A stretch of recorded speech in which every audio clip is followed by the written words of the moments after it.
What if the only way to survive was to become something beautiful enough to be noticed, but not so beautiful you became a target? It starts with the silence. Not peace, not calm, but a loaded, stretching kind of silence. The kind that has weight to it, the kind that sticks in your throat. You wake up not to birdsong or the gentle rustle of palm leaves, but to a tension that has no name. Even before you open your eyes, you feel it pressing down on your chest, then knowing that today, again, is not yours. That your body belongs to someone else. That your fate might shift because of the way a shadow falls on your face at noon, or how a servant decides to style your hair. In this place, fate is not shaped by gods, it's shaped by glances. Glances from the wrong person at the wrong time, or worse, no glances at all. You sit up slowly, not from drowsiness. No, you haven't slept deeply in weeks, maybe months. The linen beneath you is smooth, but cool, the kind of luxury that no longer feels luxurious. You slept twisted up in yourself, as if folding your limbs could somehow protect what's left of you. It can't. You know that. But you do it anyway, because habit is safer than hope. A bell rings soft. Barely there, but inside your mind it tolls like a scream. You rise, automatically. There's no choice. Choice doesn't exist here. You move like a puppet, one foot, then the other. You blink, but not too long. You breathe, but not too loud, because even in this waking moment, you are performing, always performing. The role is etched into your skin now. You could cry and the tears would drip like paint off a mask. You can take off. The attendants enter. Not your friends, not your enemies, just part of the machinery. Their hands are fast, efficient, stripping the linen from your body as though it were crime evidence. You're exposed, but not vulnerable. No, vulnerability would imply permission. What you feel is more complicated. It's numbness that pulses a paradox. You used to flinch. Now, you don't. Not because you're strong, but because flinching is inefficient. They scrub you clean. But it's not cleanliness they care about. It's illusion. You must appear untouched, pure, but also sensual. A contradiction that aches in your bones. The natron stings. It always does. It gets into the soft skin behind your knees, between your fingers, beneath your ribs. The pain is small, but it accumulates, like drops of water that become a flood. They whisper among themselves about your posture, your glow, your scent. They speak of you like a statue. You wonder if they remember you're alive. They file your nails, oil your scalp, paint your face. Each action is like a stroke on a canvas that can never dry. Your cheeks are sculpted with carmine from crushed insects. Your eyelids darkened with black coal, each line sharp enough to cut. Your lips are stained with berry. You look into the mire not to admire, but to memorize. Because what you see there is not yourself. It's the weapon you've been forced to become. Hook. They don't want a person. They want a myth with a heartbeat. A fantasy too fragile to speak, but strong enough to They dress you in linen so thin it's closer to air than fabric. The sash is tied, not too tight. You must look effortless, like a breeze passed by and wrapped you in elegance. Your hair is braided to suggest fertility. Your earrings are shaped like lotus flowers, symbols of rebirth, as if you die each day and come back again, only to die once more by nightfall. You smell like jasmine, honey, and desperation. You're led into the courtyard. Dozens of other women are already there. A garden of longing, of rivalry, of masks pretending to be smiles. You nod, you smile, you don't say what you're really thinking. I hope you fail before I do. Because you're not cruel, you're just surviving. The Queen's steward walks past. He doesn't look at you, but he looks near you. That's enough to trigger a wave of hope and dread. Maybe you'll be noticed. Maybe you won't.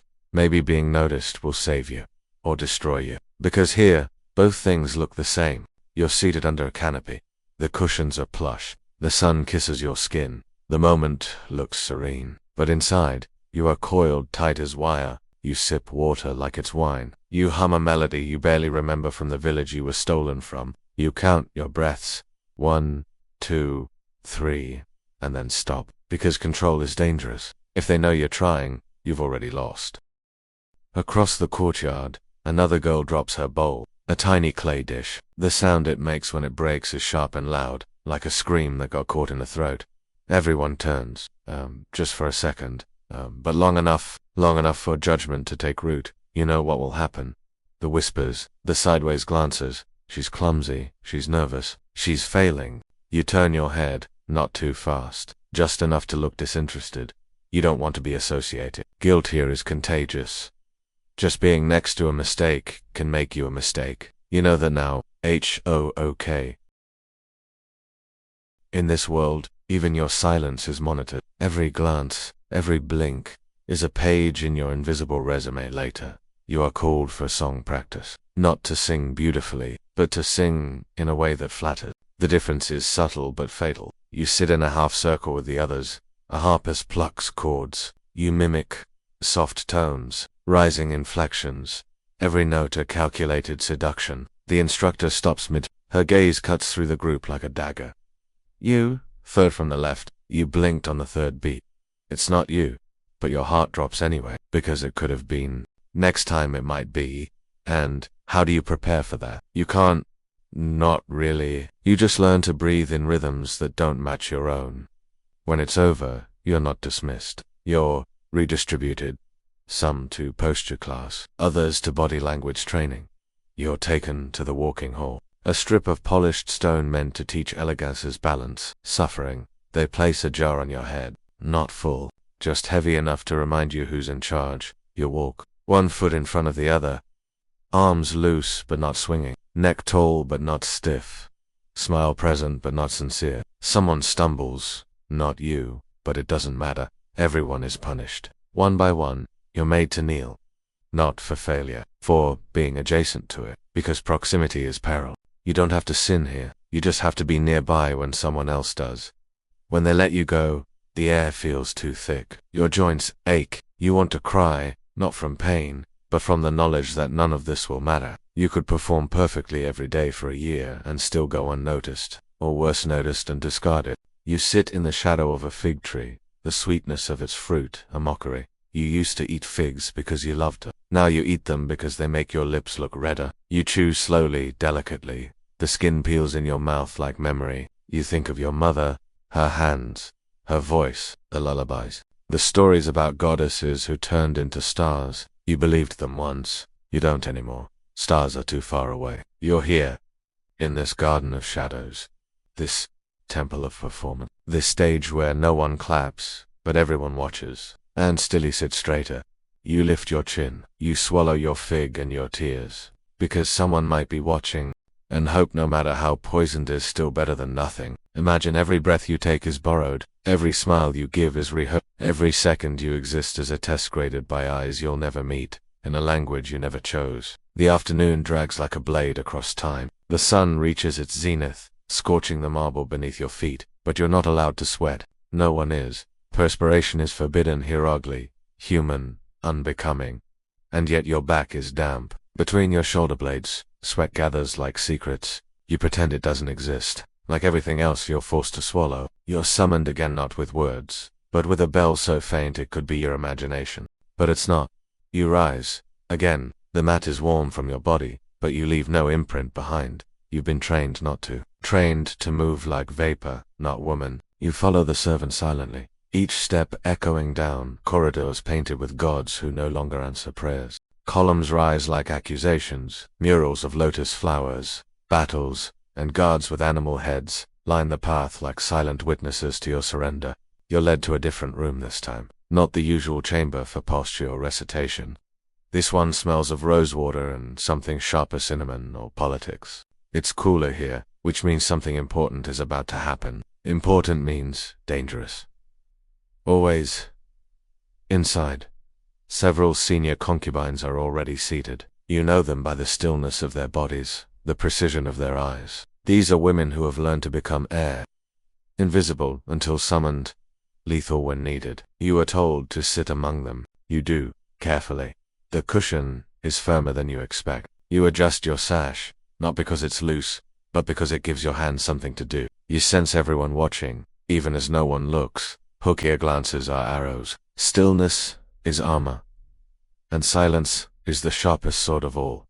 A woman enters. Not just any woman. The Queen's emissary. You know her by the tilt of her crown, the cut of her sleeves, the way the room inhales as she steps inside. Even the Arabesa. She doesn't speak at first. She simply scans the room. letting her presence sink in like poison or perfume. When she does speak, her voice is soft but sharp. There are rumors of new favor. A certain girl may be selected for poetry duty. Never names, just hints. Whispers, invisible threads of suggestion tied to fate. You feel your spine straighten, your stomach clenches. This could be about you, or not. You'll never know until it's too late. She walks slowly between you, like a panther among peacocks. Her perfume is sweet, heady, narcotic. You inhale it without meaning to. It stays inside you like a spell. She stops. Right behind you. You freeze. She leans in. You hold tension in your shoulders. That can be mistaken for pride. And then she's gone. Just like that. A flicker of power. A curse disguised as critique. You sit still. Perfectly still. Even after she leaves. Especially after she leaves. The senior concubines don't move either. They know the real test begins after the examiner is gone. Sometimes survival means becoming a statue until danger forgets you exist. Eventually you're released. Again, without words. Just a nod. You return to your quarters slower than usual, but not too slow. Slowness can look like resistance. Speed can look like desperation. Inside your chamber, the scent of saffron burns your throat. Someone's lit an offering, not for you. For luck. You don't believe in it anymore. But you don't extinguish the flame. You lie back on your mat, not to rest, but to reorganize your mask. You play the scene over and over. What did she mean by pride? Was it a warning? An opportunity? A trap? This is how power works here. Nothing is said directly. Everything is implication. You've learned to interpret tones like sacred texts. A lift of an eyebrow can mean exile. A smile with no teeth can mean death. You replay every moment. Her perfume. Her cadence. The shadow she cast. And slowly, you understand. She didn't stop behind anyone else. Just you. You sit up. Your hands shake. You press them into your thighs until the trembling stops. Tomorrow, everything could change. Or nothing could. Both are equally terrifying. So you prepare. First, you practice your poems. Not the content they're memorized, but the delivery. You recite them to the air, to the cat, to the palm tree outside your window. You test each line with a different intonation. Joy, reverence, mournful pride. Which one will she want? Which one will win? Hook here. Poetry isn't art. It's a weapon disguised as breath. You change into your best linen. You adjust your hair. Not too elaborate vanity is punished. Not too plain plainness is ignored. You line your eyes again. Redo your blush. You look in the mirror and don't blink. You tell yourself, I am more than ornament. I am strategy wrapped in silk. Even if you don't believe it, you have to perform it. Later that evening, the senior concubines gather again. But this time, they don't pretend to be calm. One of them was summoned. Not you. Not this time. You nod. You compliment her sash. You say her eyes look radiant. Inside, you crumble. But you never show it. You retreat to your space. Not defeated, but recalculating. You sit beside your lamp and open your secret journal. Not the official one, the one your tutor checks, but the real one, the one where you write in metaphors so sharp they could draw blood. Tonight you write. The moon leaned too far and did not fall, but neither did she rise. You read it twice. Then you hide the papyrus beneath your mat. You sit. You wait. You breathe. You are not chosen, but you are not erased. Not yet. That means tomorrow, the game continues. What do you become when the only part of you allowed to exist is the part they find useful? You know her before she speaks, before she moves, before her sandal even kisses the polished floor. She doesn't need an introduction. Power doesn't announce itself, it arrives, and the entire room rearranges in response. She is the first favorited woman who once walked into the pharaoh's chamber and never walked back out the same. She emerged with privileges, with perfumes gifted only to the royal bloodline, with a necklace crafted by the same hands that forged crowns. Now, when she enters the courtyard, it isn't just the junior concubines who tense everyone, even the instructors, even the guards who pretend not to care. Her voice is smooth, deliberate, like honey poured over iron. You've all done beautifully, she says. But it's not praise, it's bait. She sits on a raised bench draped in leopard skin cloth. No one else is permitted to sit there. She doesn't gesture for anyone to kneel, but several girls do anyway, just to be safe. She says nothing for a long time, just sips wine and watches. She doesn't need to speak to influence the room. All she needs to do is exist. In this world, the closer you get to the throne, the more invisible your soul becomes. Then, finally, she gestures toward you. You, she says, and the world narrows like a noose. You bow instinctively, perfectly. You feel every gaze press into your skin like needles. She smiles, but it doesn't reach her eyes. I hear you write poetry, you don't speak. Not yet. That wasn't a question. That was a setup. She leans forward, eyes gleaming. Recite one, just like that. No warning, no context, no script.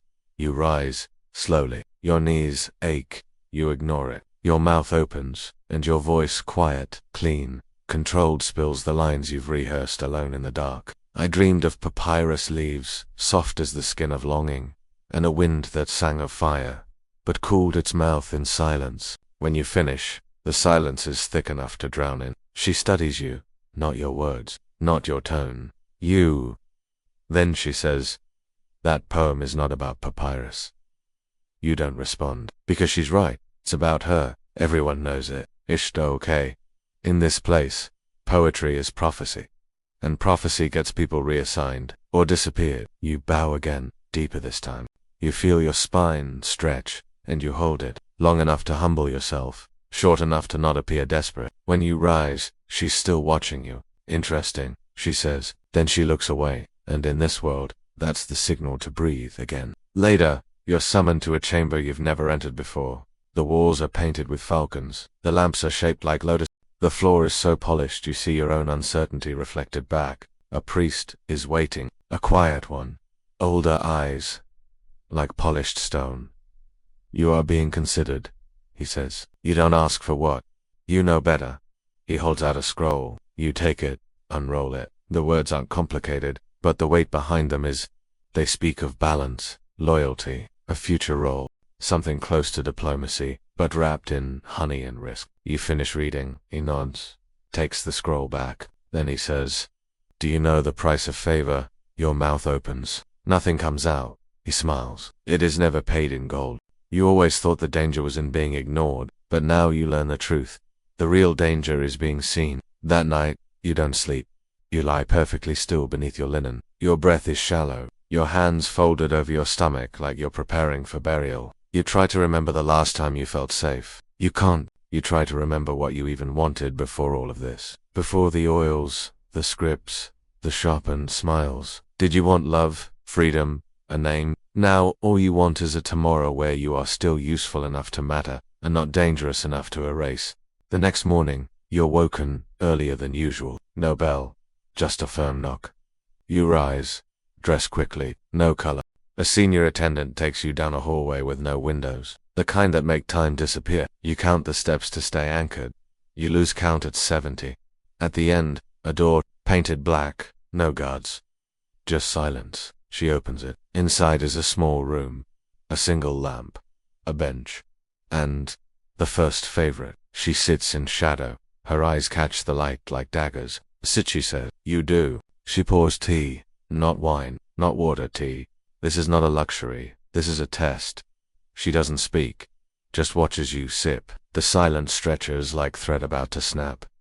Finally, she speaks. You're clever, she says. Too clever. You lower your eyes. I am obedient. She snorts. Don't lie. It's unattractive. Then she leans forward. Tell me, what do you want? A trap. You know it immediately. Still, you must answer. I want to serve, you say. Serve what? The court, not the pharaoh. I serve what he values. She pauses, watches you. Hook. Here, loyalty is a language, and every sentence you speak is a test with no correct answer. She leans back. You might last, she says, and somehow, that sounds more like a threat than a compliment. In this palace, survival isn't granted by strength, it's earned in whispers, in glances, in the impossible tightrope between invisibility and intrigue. There are rules here, not written, not spoken, just lived, breathed, memorized, burned into your muscles with every passing hour. Rule 1. Never be the first to speak, unless your silence will be mistaken for arrogance. Rule 2. When you laugh, mean nothing by it. Rule 3. Never fall asleep before the others. Dreams are currency here, and you must guard yours. You whisper these rules to yourself each morning as you braid your hair. Each plait is a ritual, a shield, a strategy. You twist jasmine into the strands, not because it pleases you, but because jasmine has been known to distract even the queen. This is the kind of thinking you do now. You calculate floral centration. You memorize the pharaoh's eating habits, not to serve, but to predict. You study the queen's jewelry to gauge her mood. Red coral, hostile, pearls, pliable. You were not born to this, but you have learned it like a second language spoken only with the eyes. Today, you are assigned to the gallery, a narrow balcony above the royal court where a select few are permitted to sit, perfectly posed, as ornamentation. Not to fidget, not to blink too much. You are there to exist, beautifully. That's all, or so they say. But in truth, the gallery is a theater, a battlefield. Every time you sit there, you are not for attention but for memory. You are praying that, perhaps in passing, someone important will remember that you were here. That you were composed, worthy, present. You spend the entire day pretending to be nothing but aesthetic. You hold your posture until your spine threatens rebellion. You smile just enough to seem serene, not so much as to look foolish. To the court, you are no more than scenery. But if you falter, even for a breath, you become a lesson. From your perch, you see everything. You watch as the scribes shuffle documents across polished stone tables. You watch the queen pass judgment on a steward who brought the wrong incense for her afternoon rites. You see a high priest whisper something into the pharaoh's ear, and the pharaoh's face, so unreadable most days, flickers with discomfort. You file that away. A flicker like that is valuable. Later, you will rewrite your journal entry for the day and add this detail beneath a column labeled. Every concubine keeps a secret journal. Officially, therefore, emotional health ordered by the palace mystics, as a form of soul alignment. Unofficially, they are intelligence archives. One misplaced scroll, one interpretation of a dream, one wrong adjective, and it could all come crumbling down. You watch as a servant is dragged from the room by guards. No one gasps, no one blinks. The servant tripped, that's all. But, in this palace, gravity is treason. After hours of sitting, the call to rise comes as both relief and punishment. You stand, blood rushing to your head, knees stiff, fingers numb, and yet you smile. Because smiles are required. Because to show discomfort is to show weakness. And weakness is fatal. Back in your chamber, you remove your sash. You wash your face. You undo your braids. Each motion a silent exorcism of the day's humiliations. You don't cry. Your tears dried up weeks ago and never returned. Now, you journal. HOOK, your ink is made of metaphor. You'll scroll a confessional disguised as poetry. But what you're really writing is survival. The gods do not look at girls who flinch, only those who shimmer, who burn, who vanish, when convenient. You hear footsteps in the hall, and knock this late. You open the door. It's the steward, the queen's steward. She bows slightly. The queen would like you to recite for her tonight. Your mouth goes dry. You nod. Say nothing. Words could betray you. She hands you a scroll. This is the theme. You may dress accordingly. Then she vanishes. You unfold the scroll. One word. Hunger. You reread it 5 times. More. Not love. Not beauty. Not loyalty. Hunger hook. She didn't ask for a poem. She asked for an autopsy of desire. You pace your room, heart pounding. Hunger awakened. Physical. Emotional. Political. You draft 3 pieces. One about a girl eating figs in defiance of her fast. One about a cobra starved for warmth. One about the pharaoh's hunger to be remembered in temples not yet built. None feel right. You tear them up. Burn the scraps. Watch the ash rise like failed ambitions. Then just before the lamps flicker out, you write, I have not eaten in years. My mouth tastes of performance. My ribs echo with promises. And still, I smile. Because what I want is not food. It's to be devoured. You exhale. You don't know what that poem means, but you feel it in your throat. That's how you know it's true. You dress in charcoal linen. No gold, no perfume. Just bare skin and truth. They escort you to the queen's chamber. It smells of myrrh and roses and judgment. She sits on a low couch, surrounded by shadows and laughter. You kneel. You recite. The room falls quiet. You finish. She says nothing. Then she nods. And that nod, that single motion, it rewrites your rank. Sometimes a single sentence spoken at the right volume, in the right voice, can shift your entire future. You are dismissed. Gently, no punishment. no praise. But later, a new sash is delivered to your room. It's violet. Only the queen's favorites were violet.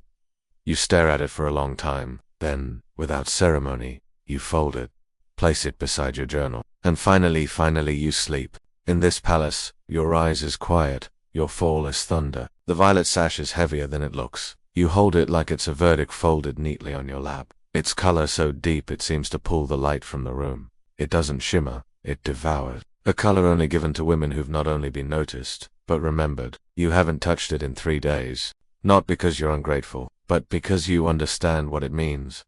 The beginning of something dangerous. Violet is a name without a voice behind it. A crown without a kingdom. A signal flare that screams, this one matters now. And the moment you matter, you become a threat. They don't tell you that part. Not when they not when they nod. Not when they whisper her, again. Behind lacquered fans and wine-warmed grins, you feel it. The shift. Girls who once practiced poems beside you now fall silent when you enter a room. The woman who taught you how to balance a bowl on your head now corrects your posture with an edge that wasn't there before. Even your bathwater feels colder. It's not paranoia, it's pattern. Hook. In this garden of silk and venom, the moment you bloom too brightly, the pruning begins. You begin receiving smaller portions at dinner. A coincidence, you're told. An oversight. Your scheduled performances are moved first to less favorable hours, then to less favorable audiences. A scroll you never wrote ends up in the hands of a senior priest. When he reads it aloud in court, it contains metaphors you've never dared to write. Dangerous metaphors. Subversive ones. You kneel before the queen. You don't cry. You don't deny. You just say, my hands did not birth those lines. And somehow, that saves you. She raises one finger, then let your mouth birth better ones. You bow so low your forehead bruises on the stone floor. You don't see who placed the scroll in his hands. You don't need to. The palace is a mouthful of sharpened teeth, and someone is always chewing. You learn to walk quieter, speak softer, smile wider, not because you want to but because you have to appear untouched. The more favored you become, the more perfect you must seem. Flawlessness becomes your chain. Even your mistakes must be beautiful. So you script your days like theater. You rehearse how to tilt your head, how to let your wrist dangle over the armrest like you're thinking about nothing at all. You study the queen's pauses during speeches to memorize the rhythm of political eloquence. You sleep only in linen that smells of lavender. You speak only when spoken to, and when you do, you say things that sound like compliments but carry no meaning. Hook. They want a woman who breathes fire but only in shapes that flatter the throne. And then, one morning, everything shifts again. The summons comes earlier than usual, the tone sharper. You are to be dressed in white. White is never a color here. It is a sentence. The servant won't say where you're going. You are bathed, perfumed, veiled. Not for punishment. Not for pleasure. For evaluation, you're led to a chamber where 3 men sit behind a screen. You cannot see them, but you can hear the scrape of stylus against scroll. They ask your name, your father's name, your region, your skill, your opinions on balance, fertility, justice. Then silence. Then recite. You speak the poem you composed last night just in case. One about wind slipping between hieroglyphs, searching for the soul of a forgotten queen. When you finish, the silence stretches long enough to raise suspicion. Then leave. You do. But before the door closes, you hear one of them say, she does not know she's dangerous.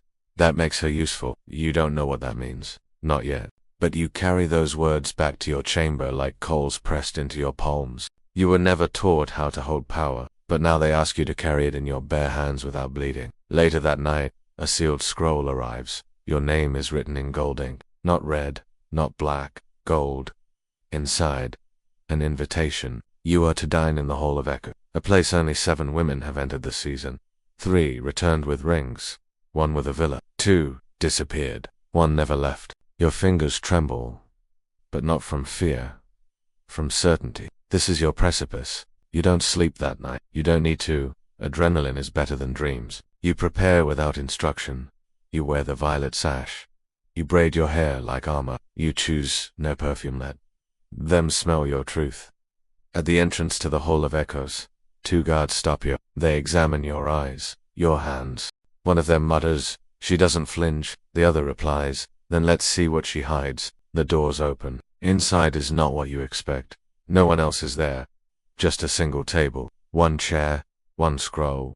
You sit, you read. You are invited to shape the shadow of the queen. The queen is behind a veil, watching, listening. Then she speaks. I need someone who knows what it means to bleed without stain, who can smile without malice, who can write what I cannot say. Her voice is honey, her gaze is war. You will help me write history. HOOAK. They chose you not because you re-obedient but because you mastered the performance of being so. They didn't give you power, they gave you the responsibility of looking like you have it just enough to attract envy, but not enough to defend yourself. You return to your chamber not as a concubine, but as something else entirely. A vessel, a whisper turned weapon. You carry the queen's words inside you like a flame cupped in trembling hands. You will help me write history. The sentence repeats in your mind as you bathe, as you dress, as you pretend to eat. What does it mean? What does it cost? You don't know. But you know one thing. Nothing here is ever offered for free. By dawn, the first task arrives. A servant girl younger than you by at least 5 years slips a scroll under your mat as she pretends to sweep.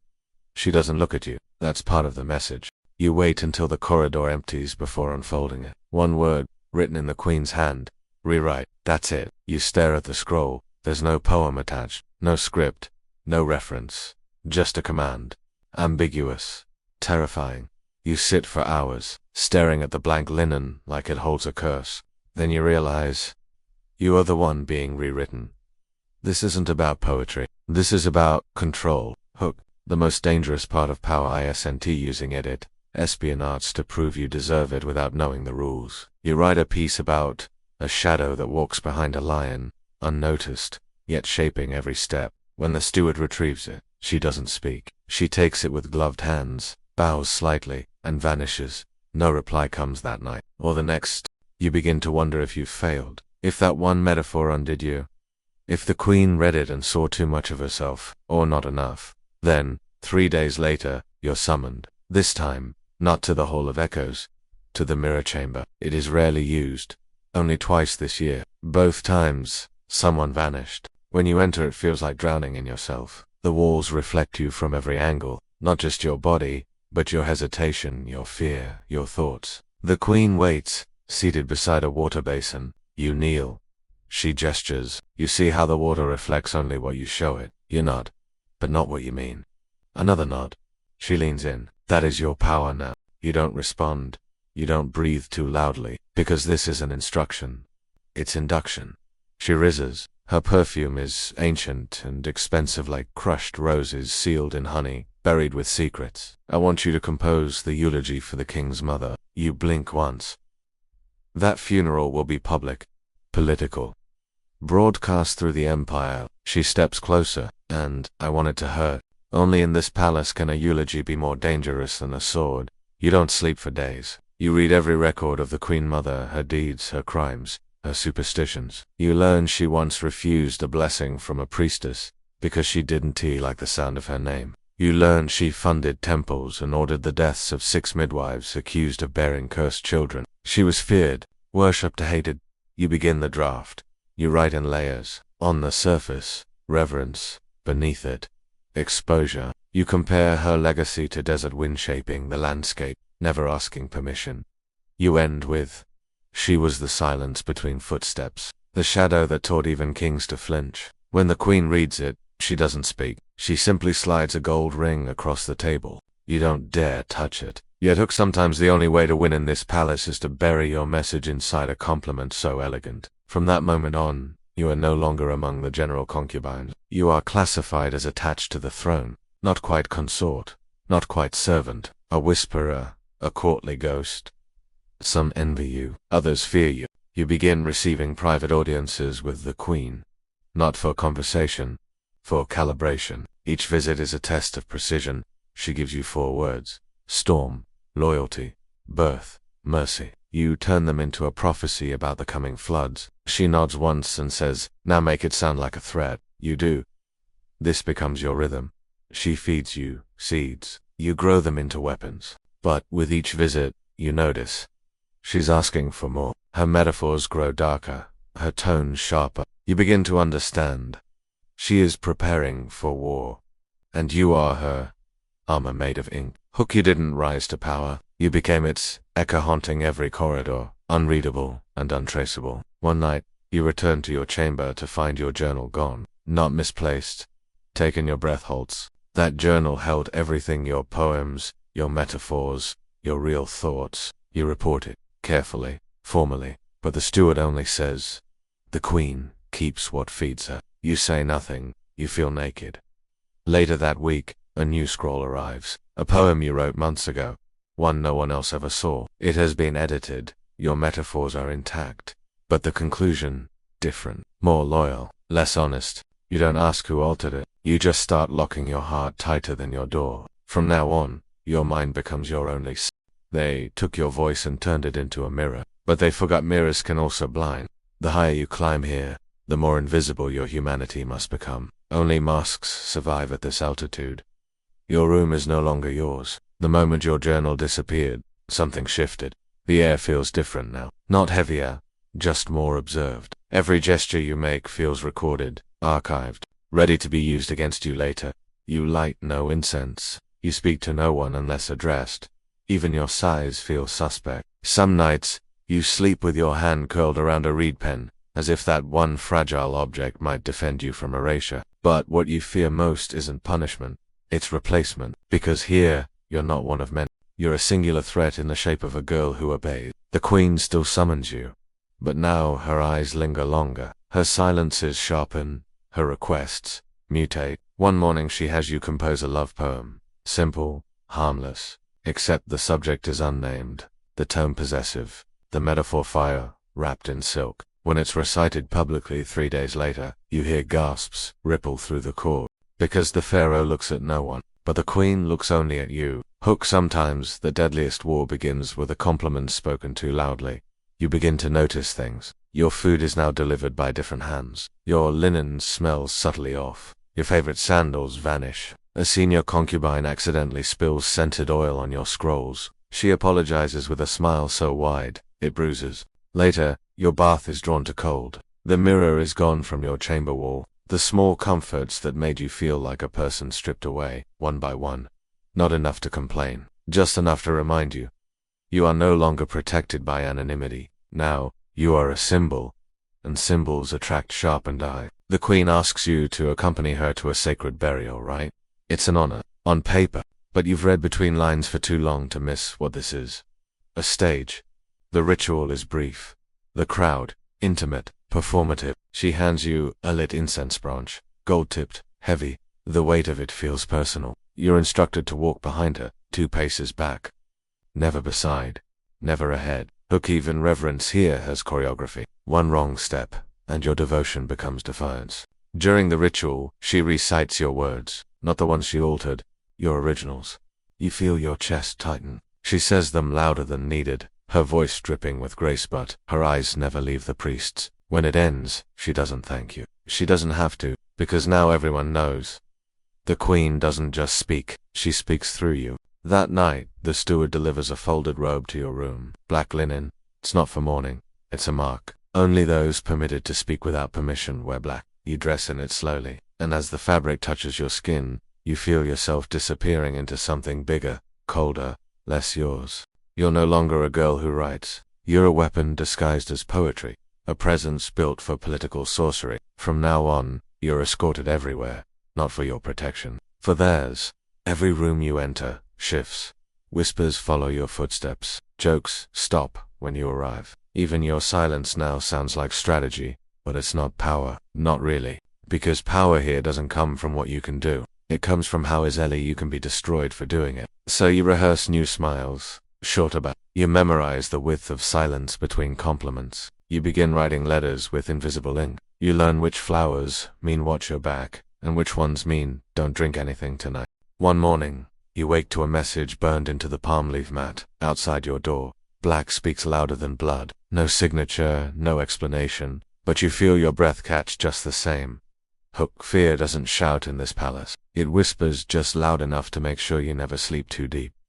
Weeks pass. You don't see the queen as often. She's busy meetings, ceremonies, strategies. You hear rumors that the pharaoh is ill, that his heir is ill, that a war is brewing in the south and the queen may claim regency.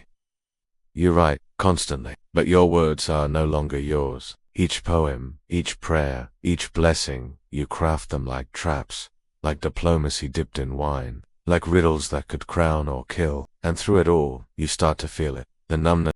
You try to remember the first time you ever wrote for joy. You can't.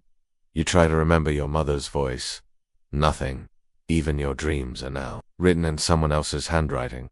But you keep going, because to stop is to vanish, and to vanish is worse than death. HOOK. What do you call it when you forget who you were to become? Everything they wanted. A promotion. A sacrifice. A funeral held with your eyes still open. They built you up with compliments. Now they'll bury you with rumors, and both will sound like music. The palace has its own way of blinking, shifting when it senses threat. It doesn't scream, it murmurs. It doesn't burn, it smolders. And today, you smell smoke. You wake to find 3 lotus petals placed at the foot of your bed. A sign. Subtle, specific. 3 petals mean you've been named. Not accused, not condemned, just named, which, in this place, is more dangerous, because accusation is swift. But whispers spread. You get dressed slowly. Not from laziness, but strategy. Every gesture today must seem deliberate, unbothered, untouched. You wear the black linen robe again, even though it brings stares. Because stares are predictable. Silence is not. At breakfast, no one sits beside you, not even the steward. They pass you fig slices and dates, avoiding your gaze. You smile. You chew. You bleed on the inside of your cheek just to remind yourself that you're still real. You hear the word traitor spoken to benches down. Not loud. Just loud enough. You do not react. Hook. Your reputation here is not made by what you do but by how well you pretend you haven't noticed they're coming for you. By midday, your schedule is altered. You're told the queen is unavailable, that your daily tasks have been reassigned for variety. You're sent to the archive wing. Not punishment, but not praise either. There the air is dry. The guards bored. The scribes too busy copying temple receipts to recognize who you are or were. A clay pot breaks near your foot. No one apologizes. You spend the day sorting prayer scrolls, your fingers black with dust. Not the metaphorical kind, the ancient kind. The kind that gets into your lungs. You don't cough, because even your breath now counts against you. When the sun begins to lower, a junior scribe drops a folded piece of papyrus in your lap. No eye contact, no greeting. You unfold it. You are no longer safe. She will use your silence as proof. No name, no seal, but you know exactly who she is. And what she's doing. You were too useful for too long. And now your usefulness has become a liability. In the empire of appearances, your greatest sin is surviving too long without breaking. You return to your quarters and find everything has been moved 2 inches out of place. Your ink jar, your scrolls, even your sandals. It's not theft. It's a warning. They want you to see it. To feel it. Your privacy is gone. Your space, poisoned. That night, you sit beneath the fig tree. The same one you once sat under before you were chosen. You stare at the stars and realize, even the sky looks colder. You take out a scrap of linen. Not for poetry. For contingency. You write a name. One name. No flourish. Just truth. You seal it in wax and hide it behind a loose stone in the garden wall. Not out of vengeance, but insurance. Hook.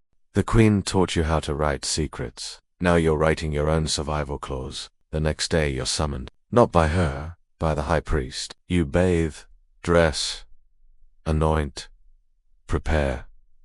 But the dread won't leave your chest. When you arrive, the chamber is silent. Empty, but not alone. You feel it, the presence of decision. He speaks gently. You've risen too far. You don't deny it. You've grown too sharp. You don't apologize. You've been seen. You bow your head and whisper, not clearly enough. He studies you for a long time, then says, leave a poem in her name. By sunset, make it final. You walk out on legs that feel like marble. This is the edge, the line between removal and reinvention. Right? And maybe you survive. Refuse, and you disappear. Hook. They taught you to master metaphor. Now they want you to weaponize it against the one who made you. You return to your chamber, The candlelight flickers against your face like prophecy. You dip the reed pen in ink, but your hand won't move. How do you eulogize the woman who gave you your voice? Even if she plans to silence you, you begin slowly. She was a blade hidden in prayer, a goddess shaped by rumor, a flame too bright to worship, too dangerous to touch. You write for hours, not in hatred, but clarity. You write what no one else can say. You praised her fury. You outline her eyes. You whisper the price of admiration disguised as loyalty. And when the scroll is finished, you don't sign it, you simply wrap it in white silk. White, the color of endings. You hand it to the steward yourself. You don't speak. She doesn't blink. Hook. You are her echo. Now you're her shadow vanishing without sound, but never without impact. First, they give you a voice. Then they bury you in the sound of your own silence. The scroll is gone. You gave it up wrapped in white silk like a body prepared for burial. The poem that might save you, or end you. You don't know which. No response comes. Not that day. Not the next. Not the one after. The silence expands. It creeps into your bones. You begin to feel translucent, like a specter haunting her own skin. You eat. You bathe. You pretend to read. But time no longer exists in minutes or meals. Time is measured in non-events. You were not summoned. You were not corrected. You were not called. The most terrifying thing in this palace is not exile. It's being ignored. The palace never says you're done. It just stops saying anything at all. By the 7th day, you begin writing again, not for them, but for yourself. You write in the margins of your old poetry. You cross out metaphors that once felt brilliant, now useless. You scribble fragments. What if I vanish, while still visible? How long before the walls forget my name? Who mourns the muse when the poem survives without her? You hide the scrolls beneath your mattress, then under your robe, then, finally, in the hollow space behind the wall panel near your lamp. Every time you write, you feel less like a tool, and more like a girl again. But it doesn't last, because the world does not reward reflection. It punishes hesitation. One evening, you hear laughter echo through the hallway. It's soft, careless, bright. You rise, follow the sound. At the far end of the corridor, you see her, the queen, surrounded by new faces. New girls, new girls. One holds a scroll. She reads aloud, your words. Not just your style, your voice. You recognize the lines, the cadence, the breath, in the pauses. It is yours, except it isn't. You were never supposed to live forever, just long enough to be replaced by a quieter version of yourself. The queen meets your eyes. She does not flinch. She does not flinch. She does not smirk. She dismisses you with silence, and that more than a sentence becomes your judgment. You don't cry. You return to your room and sit on the cold floor, back pressed to the wall, ink-stained fingers twitching for something to hold. You are not dead, but you have been killed. A softer death. A cleaner one. A softer death. A cleaner one. The kind that leaves no blood. You remember the first day you arrived. How much you wanted to be seen. Now, seen too much, you wish only for shadow. You begin to erase your records, one by one. Poems, prayers, You scrape ink from papyrus until only smudges remain. You burn your violet sash. You soak your reed pens in wine until they bleed out color and sound. Hook. They don't have to erase you. You'll do it for them out of mercy, out of exhaustion, out of love that never had a name. And then, one night, a letter appears, slipped beneath your door. Simple parchment. No wax. No seal. It reads, history remembers the ones who leave at the right moment. Not the loudest, not the best, just the last to be forgotten. There's no signature, but you recognize the handwriting. It's your own, not from now, from before. A draft, a quote. One of your first metaphors, returned to you now as prophecy. You realize, you were never meant to last here. Just to echo, just to pass through like wind through a curtain, soft, vital, invisible, and still, you aren't finished. Not yet. Hook. Even ghosts, if they whisper the right words, can still move mountains. You rise. You wash your face. You comb your hair. You light one final lamp, and you begin to write not for the queen, not for the court, but for the ones not yet here. You start a new scroll, one without metaphor, one without flattery, a blueprint for every girl who will come after. It begins, let me tell you how to survive a palace that eats poets. They say a storm comes without warning. That's a lie. The body knows. The soul flinches before the sky does. The stillness in the palace was no longer silence, it was warning. You felt it in the way the air moved, heavy and tight, like a breath being held by the gods themselves. Everything felt stretched to thin. Curtains fluttered where there was no breeze. Conversations died before reaching full sentences. Even the birds outside the upper corridors had gone quiet, their songs replaced by something lower, more reverent. There had been no announcement, no declaration, but the women knew the pharaoh had stopped visiting. And when the man with the crown disappears, only two things can follow: succession or sacrifice. You dressed slowly that morning, not out of laziness, but reverence. You could feel the walls watching, not metaphorically, viscerally. The sandstone felt warm where it should have been cold. You stepped around the fresh offerings at your Dorothy. A slice of pomegranate and a folded sachant understood at once. Someone thought you might not return tonight. You stared at the sash, it was white, and white meant ending. You didn't touch it. You simply left it where it was and stepped past it, barefoot, toward the queen's chamber. Oh. There are days you perform beauty, and then there are days you wear it like armor, because you know it might be the last thing they let you keep. Inside the antechamber, attendants bowed without looking at you. No one made eye contact. The steward who once called you Little Shadow didn't even nod. You had become unapproachable and, not from status, from fear. Fear of what you had seen. Fear of what you now meant. The queen had stopped calling you by your name weeks ago. You are now simply she. Has she delivered the scroll? Does she approve the phrasing? Will she be attending the procession? They asked as if your very identity had become too hot to hold in the mouth. You weren't a girl anymore. You were a threat dressed as legacy. When the queen entered, she wore a cloak so dark it seemed to swallow light. Her earrings were obsidian. Her nails blood-colored lacquer. Every step she took sounded final. You bowed low. She didn't acknowledge you for a full minute. Then she said, flatly, "It's time to prepare the announcement." You knew what she meant. The pharaoh was either dying or already dead, and she would not wait for confirmation. Hook. In a palace ruled by symbols, delay is weakness, and weakness invites wolves. You were not a physician. You were not a wife, but you had been chosen to shape the narrative of a ruler's death, not to reflect truth, but to guide mourning toward purpose. Because the queen didn't want grief. She wanted loyalty. She wanted a weaponized sorrow like a nation mourning a god. You followed her into the scroll room, where 6 advisors waited with arms crossed, each hiding their nervousness behind ceremonial stillness. She spoke without hesitation. The wording must say, ascended, not perished. We do not bury gods. We release them. One man protested. She cut him off, and the prophecy, she added, turning to you, include the one about the lotus returning to the Nile. Your heart skipped. That prophecy had never been recorded.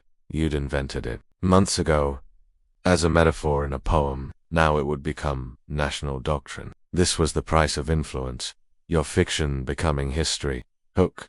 They asked you to write poetry. Now they want scripture. You didn't sleep that night. You paced your chamber, each step a prayer not to the gods, but to your memory, to recall every line, every phrase, every choice of metaphor that could be interpreted as divine foreshadowing. You rewrote the speech 12 times. Each version carried a different form of emotional architecture, grief shaped like rebirth, loyalty laced with other. The truth died with the king. Your job now is to bury the truth deeper than the body. By morning, your hands ached from writing. Your knuckles stiffened from repeating the same phrases in a dozen configurations, searching not for honesty but for immortality. The queen wanted words that would echo across the empire. She wanted sorrow dressed in control, and you were her architect. You bathed in silence. You braided your hair slowly, deliberately. Every motion, a rebellion against exhaustion. When the summons came, you were ready, not rested, not composed, but ready. The queen waited at the edge of the grand temple courtyard. Her veil was lowered. That only happened when bloodlines shifted. She didn't look at you when you approached, but held out her hand to receive the scroll. You placed it in her palm like an offering. She did not read it. Not yet. Not here. Instead, she whispered, today, we begin his afterlife. And my empire. You wanted to ask if he had truly passed, if the breath in his lungs was gone. But your role was not to ask. Your role was to speak after the truth had been silenced. You weren't summoned to reflect reality. You were summoned to replace it. As the sun climbed over the sandstone walls, the procession began. Priests in white linen walked in rhythmic steps. Musicians played the hymn you had written. A hymn stitched with metaphors about lotus flowers and rising sun's imagery you had invented to mask the truth, that the throne was now empty. Women sobbed in patterns. Even grief had a choreography. You walked behind the queen, her shadow swallowing yours, her silence heavier than any poem you'd ever penned. Inside the great hall, incense burned in iron bowls. The crowd waited, silent, aching for guidance, permission a script for their sorrow, and you provided it. The queen stepped forward first. She spoke the first line. The sun does not set, it has risen where we cannot follow. The crowd gasped softly. Not from surprise. From recognition. You'd written those words. They had been spoken before, once, in a line of poetry about a forgotten god. But now, they would be etched into monuments. What was once yours, was now everyone's. Hook. You were taught, too, right, so they would remember him. But now they will remember you, and never know your name. For days, your words echoed across the empire. Scribes copied the speech onto clay, parchment, stone. Messengers carried it to every corner of the kingdom. Priests recited it beside sacred fires. The queen's power tightened around your verses like a snake curling around its prey. You watched all this unfold from the edge of your room, where a single violet petal had been placed on your mat. You knew what it meant. It was the queen's signal. You had done well. You had bought her time. But time was not mercy, and you had just erased the truth so elegantly that even the gods themselves might not find it again. That night, she summoned you. Not in ceremony, in secrecy. Her chamber was dimly lit. No guards, no attendants. Just you and her and a plate of pomegranate seeds.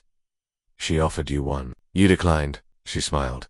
Good, she said. You're still aware of danger. Hook, when the queen begins testing your instincts, she's no longer trying to protect you, she's trying to predict you. The people believe it, she said. But you paused, because the answer she wanted wasn't the truth. It was usefulness.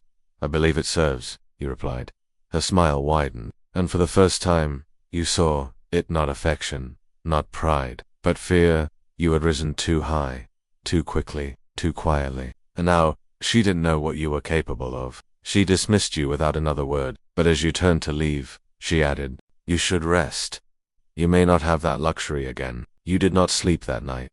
Not because of dread, but because you were planning. Hook, she may wear the crown, but you hold the pen. And in this palace, the pen writes the throne into existence. Power doesn't kill you all at once. It starves you of self until one day, the mirror doesn't blink back. The next morning brought no light. The sun rose, but your chamber remained shadowed. The curtains hadn't moved, though the wind howled through the palace like a forgotten prayer. You sat at your writing table, still dressed in the robe from last night. You hadn't changed. You hadn't bathed. You had become still a monument to exhaustion. But sleep was a myth now. It had been replaced with watchfulness. The queen had shifted again. She no longer summoned you to write.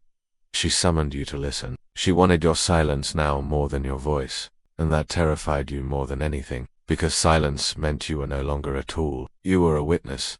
And witnesses rarely lived long in palaces like this. Hook. They praise you with silence when you're useful. They drown you in it when you know too much. At first, the changes were subtle. Your meals arrived colder. Your schedule vanished from the wall scroll. Your name was no longer whispered by stewards passing through corridors. Even your shadow, once chased by rumor, now passed unnoticed through sunlit courtyards. You tried to write, but every time you retouched parchment, your hand shook not from fear, but from emptiness. The words were still there, but purpose was not. What good was a pen if it only echoed someone else's breath? You began revisiting your older scrolls to ones from when you first arrived. Your lines were softer then, hopeful, naive. You almost didn't recognize your own rhythm. You were not a girl anymore. You were a mirror, polished to reflect someone else's empire. They didn't erase you. They rewrote you. And now you can't remember the original draft. The queen summoned you again. Twilight, alone. This time, she sat by the reflecting pool. Her veil was gone, her crown absent. She wore a white robe and adorned, unfinished, as if she'd dressed in a dream. She didn't look at you when you arrived. You remember when you first came here? She asked. You did. Every moment, every silence. I thought you'd drown, she whispered.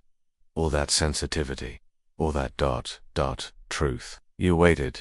She looked at the water, not you. You didn't drown, she continued. You became the tide. It sounded like admiration, but felt like morning. Then she said, "There will be a trial." You froze. "An advisor has spoken out of turn," she added, publicly, suggesting weakness, uncertainty. You nodded slowly. "And I want you to write the verdict," she said. "Not the sentence. The verdict. Hook. They don't ask you to lie anymore. They ask you to define reality." You didn't question the request.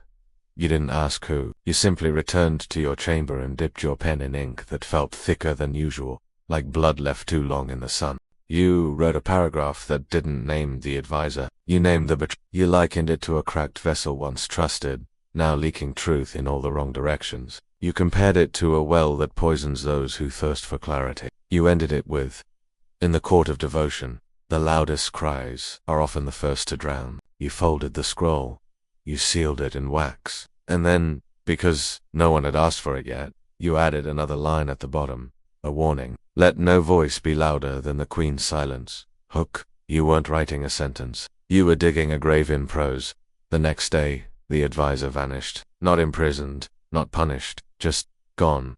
As if he'd never existed. And the Queen, she smiled again. But this smile was different. It didn't ask for loyalty. It tested yours. You were no longer her scribe. You were her executioner armed, not with blades, but metaphors so sharp they could bleed a man invisible. And that realization, it didn't make you proud. It made you lonely. So impossibly, gut-wrenchingly lonely. You weren't afraid of dying anymore. You were afraid of dying as someone you no longer recognized. The scariest part of becoming a symbol is realizing people no longer see you, only what you threatened to become. Days passed without edges. Time melted in the palace like honey left in the sun, sticky, slow, suffocating. You woke at the same hour every morning, but for no reason. There were no assignments, no commands, no titles to polish or scrolls to sharpen. The Queen no longer summoned you, yet you remained watched. Every moment, every step, every glance, a cup left too full, a bow held too long, a question unspoken. All of it meant something now. You had become a sentence still under revision. There were no new poems, only echoes of your old ones, recited by lips you didn't recognize, in voices to clean, to bleed. Even the garden, your sanctuary, had changed. Where once you walked alone, now others watched you from the shadows. Concubines who had once smiled now lowered their heads. Some still bowed. Others turned away entirely, as if proximity to you invited risk. And it did. Once they feared your brilliance, now they fear being seen with you. The Queen still ruled, still spoke in riddles at court, still performed grief when needed and control when required. But something about her had shifted. She no longer referred to the pharaoh in prayers. She no longer used metaphors that reached backward. She only spoke of what comes next. You knew then. The throne was now hers in practice, if not in name. But no one dared crown her. Yet, one morning, a small scroll was slipped under your door. No name, no seal, just 4 words, written in rushed ink. She fears your silence. You stared at it for a long time. Not because you didn't understand, because you understood too well. Hook, in a palace built on secrets, silence is the loudest rebellion.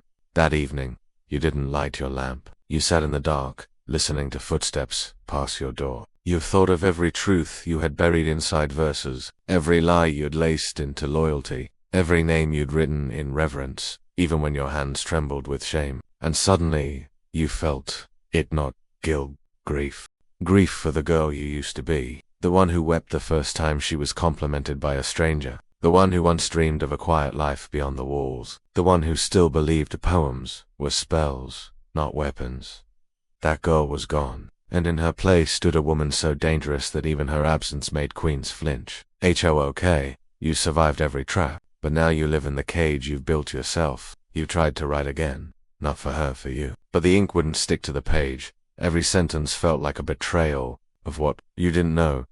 Maybe memory, maybe truth, maybe the very idea of softness. Instead, you burned a scroll, then another, not the ones written for court, not the polished propaganda. The ones you had written in secret, you watched them curl, blacken, disappear. Each flame felt like a cleansing, but when the fire died, you weren't lighter. You were just emptier. They didn't take your voice. They made you ashamed to use it. Then came the steward. He arrived just before dawn, breathless. He did not bow. He did not knock. He said only one thing. She's asked for you. Now, you followed him barefoot, through courtyards still damp with dew, through corridors lined with guards who didn't meet your gaze, through archways you hadn't entered since the coronation. She waited in the lotus chamber, alone, lit by a single flame, casting her face into half. She didn't look like a queen, she looked like a woman who hadn't slept in days. She said nothing at first. Then, do you regret what we've become, not what you have become? You didn't answer. She continued, her voice barely above a whisper. I thought shaping truth would protect us. I didn't realize it would bury us alive. And then she looked at you. Really looked. Not as a threat, not as a tool, but as the only soul who remembered the beginning. Closing hook. Before there was power, there was a promise, and both of you had broken it. You can survive betrayal from an enemy, but when the knife comes from the one who once saw you, there is no scar deep enough to carry it. The lotus chamber went still. The queen's question so soft, so strangely human, hung in the air like fog. You could have answered, you should have, but silence wrapped itself around your ribs like armor. Because how do you respond to regret from someone who taught you to bury it? You looked at her, and for the first time in a long while, she looked small, not in stature, in soul. Her eyes, ringed with fatigue. Her shoulders, no longer draped in authority, but in weight. It was clear. The throne had not crowned her, it had consumed her. You wanted to reach out, to say, I remember who we were before this, but there was no before now. Only aftermath. Hook, there is no returning to the beginning when you were both forged in the fire of each other. Ambition. She asked if you regretted what you had become. The real question was whether either of you remembered what you were before. You didn't answer her directly. Instead, you said, you feared silence once. Now it's the only thing that speaks. She blinked, slowly, then nodded. The conversation ended there, not with closure, but with recognition. Two co-conspirators realizing they had both become prisoners of the very narrative they wrote. You were dismissed gently. No orders, no scrolls, just a wave of her hand, as if letting go of smoke. But the message was clear. Something was ending, or worse, beginning again, without you. There are two ways to disappear in this palace, or replacement. The changes started small. You noticed a new girl shadowing the queen. You recognized her immediately, one of the younger scribes, pretty, quick, eager. She laughed easily. She bowed too low.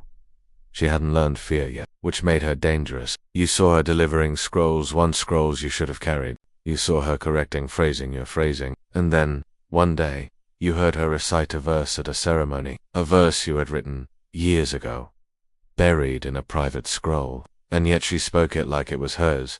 You didn't flinch, but inside, you broke. Hook, they don't kill your legacy. They let someone else wear it until it fits just wrong enough to forget you existed. You began spending more time in the archive wing. Not hiding, hunting. You reviewed your own scrolls, the ones revised, censored. You compared them against memory, and what you found chilled you.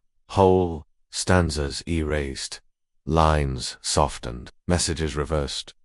Your metaphors now meant loyalty, not resistance. Your warnings were turned into lullabies, and your voice diluted until it sounded like obedience. It wasn't just political, it was surgical. You're being removed with precision, as if you had never existed at all. Hook, this is how empires rewrite history, not with fire, but with edits. You confronted no one, not yet. Instead, you returned to the fig tree, the one where you had once hidden truth. And you found it. The old scroll, weathered, faded, still sealed. You unwrapped it slowly, fearing what might be missing. But it was all there. Every word, every warning, every prophecy, unchanged, unclaimed, still yours. You held it to your chest and realized, you may not survive this place, but your voice could. You couldn't reclaim what they stole, but you could make sure they never wore it without bleeding. They didn't bury you, they planted you, and forgot route. Remember the direction, home. The scroll hadn't been touched. That meant one of two things. Either no one had dared search there, or someone had, and chose to leave it untouched.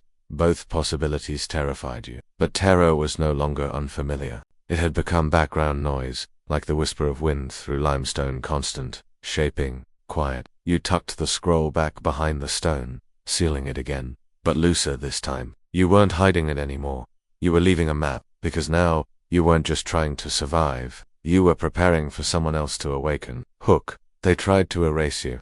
but they forgot you built yourself in layers and some truths are carved too deep to wash away. The palace routines resumed, or so it seemed. But something had changed. Not in structure, in texture. The new girl, her name was Sima, was now seen walking directly behind the queen. She delivered speeches, she handed out scrolls, she corrected other scribes. She was efficient, beautiful, dull in the ways that made power comfortable, but you watched carefully. She misquoted an old hymn, "One's one of yours." You saw a steward frown. She laughed too loud in court when someone turned their head. These were small cracks, but they were cracks, and cracks you knew were how truth got in. Hook, she could wear your face, speak your lines, even borrow your name. But she could never survive your silence. You returned to the archive more frequently, now not just to read. To restore, you re-inked scrolls that had been softened by others. You inserted stanzas that had been cut for being too disruptive. You placed subtle metaphors inside religious commentary, where no one looked too closely. It was slow work, but not thankless, because every time a priest repeated your lines with reverence, lines that almost vanished, you felt it. Your voice was still here. You began writing new poems, not declarations. Seeds, lines, designed to be misunderstood today and recognized tomorrow. You hid them in lullabies, in festival chants, in the patterns painted on ceremonial fans. The queen hadn't noticed.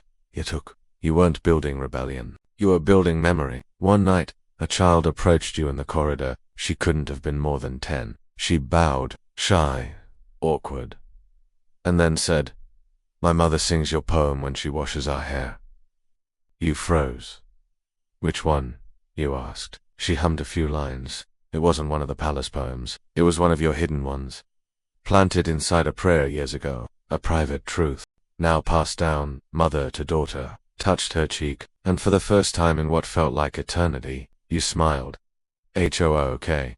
Legacy isn't carved in marble. It's whispered in kitchens and carried in cradle songs. The queen summoned you 2 days later. She wore gold again. The mourning phase was over. Sima sat beside her too close. The queen didn't ask questions. She gave orders. "There's unrest in the southern provinces," she said. "Discontent. They believe the pharaoh still lives." You raised your brow slightly. She continued, "We need a declaration of finality." She handed you a half-drafted speech. You read it. It was stiff, formal, soulless. It stank of Sima's pen. "You want me to finish this?" you asked. The queen tilted her head. "I want you to seal it." She wasn't asking for poetry. She was asking you to sign your name beneath a lie large enough to outlive both of you. You accepted the scroll. But that night, you did not rewrite it. You rewrote her memory instead. You composed an alternate version, same structure, same tone, but just off enough, half a line, a flipped metaphor, a phrase that would raise questions if anyone read it closely. And then you placed both versions into the archive, one for public use, one for the future, because truth, like grief, never stays buried. It just waits for the right voice to dig. Closing hook. You weren't rebelling, you were remembering, louder than they ever expected. The palace feared rebellion in shouts, but it never expected the ones who whispered it. In lullabies. The following week, something shifted in the queen's eyes. Not rage, not suspicion, calculation. She had begun to notice the way scrolls moved through the palace, the way messages circulated, the way people murmured lines they weren't supposed to know. And for the first time, she wasn't sure which voice they were echoing, hers or yours. You felt it in her silence. It wasn't dismissive anymore. It was studious. She was measuring you, and there is nothing more dangerous than being weighed by a woman who taught you how to make silence speak. Her meetings with Sima increased, but her eyes lingered on you longer than before. She began quoting you in court again, your original words, not Sima's revisions. That terrified you more than her absence ever had, because it meant she needed you close again, and that meant she'd believed something was slipping. Hook. When a queen quotes your old verses, she's not honoring you. She's reclaiming what she can no longer control. One evening, during an unannounced walk through the herb garden, you found the steward waiting. Not the young ones, the old one, the one who trained you when you were new. He said only, "Walk with me." You obeyed. He didn't look at you. He only whispered. She asked about your scrolls. Your heart didn't race. It slowed. Because you'd prepared for this. She asked, "Which ones?" You replied, "All of them." And then he handed you some EA feather, black, clean, unused. It wasn't a gift. It was a warning. Hook. In a place where everything speaks, a feather means fly or fall. But don't stay still. That night, you returned to the fig tree. You removed the scroll not to hide it, but to release it. You wrapped it in linen and slipped it to the kitchen girl you trusted, the one whose mother had sung your lines to her daughter. Deliver this, you whispered, to the temple scribe. Say it's a relic from the first queen. Say nothing more. She didn't ask questions. She just bowed and disappeared into the dark. You returned to your chamber and sat by the window until dawn. No tears, no fear, only a strange, humming calm, because the truth no longer belonged to you.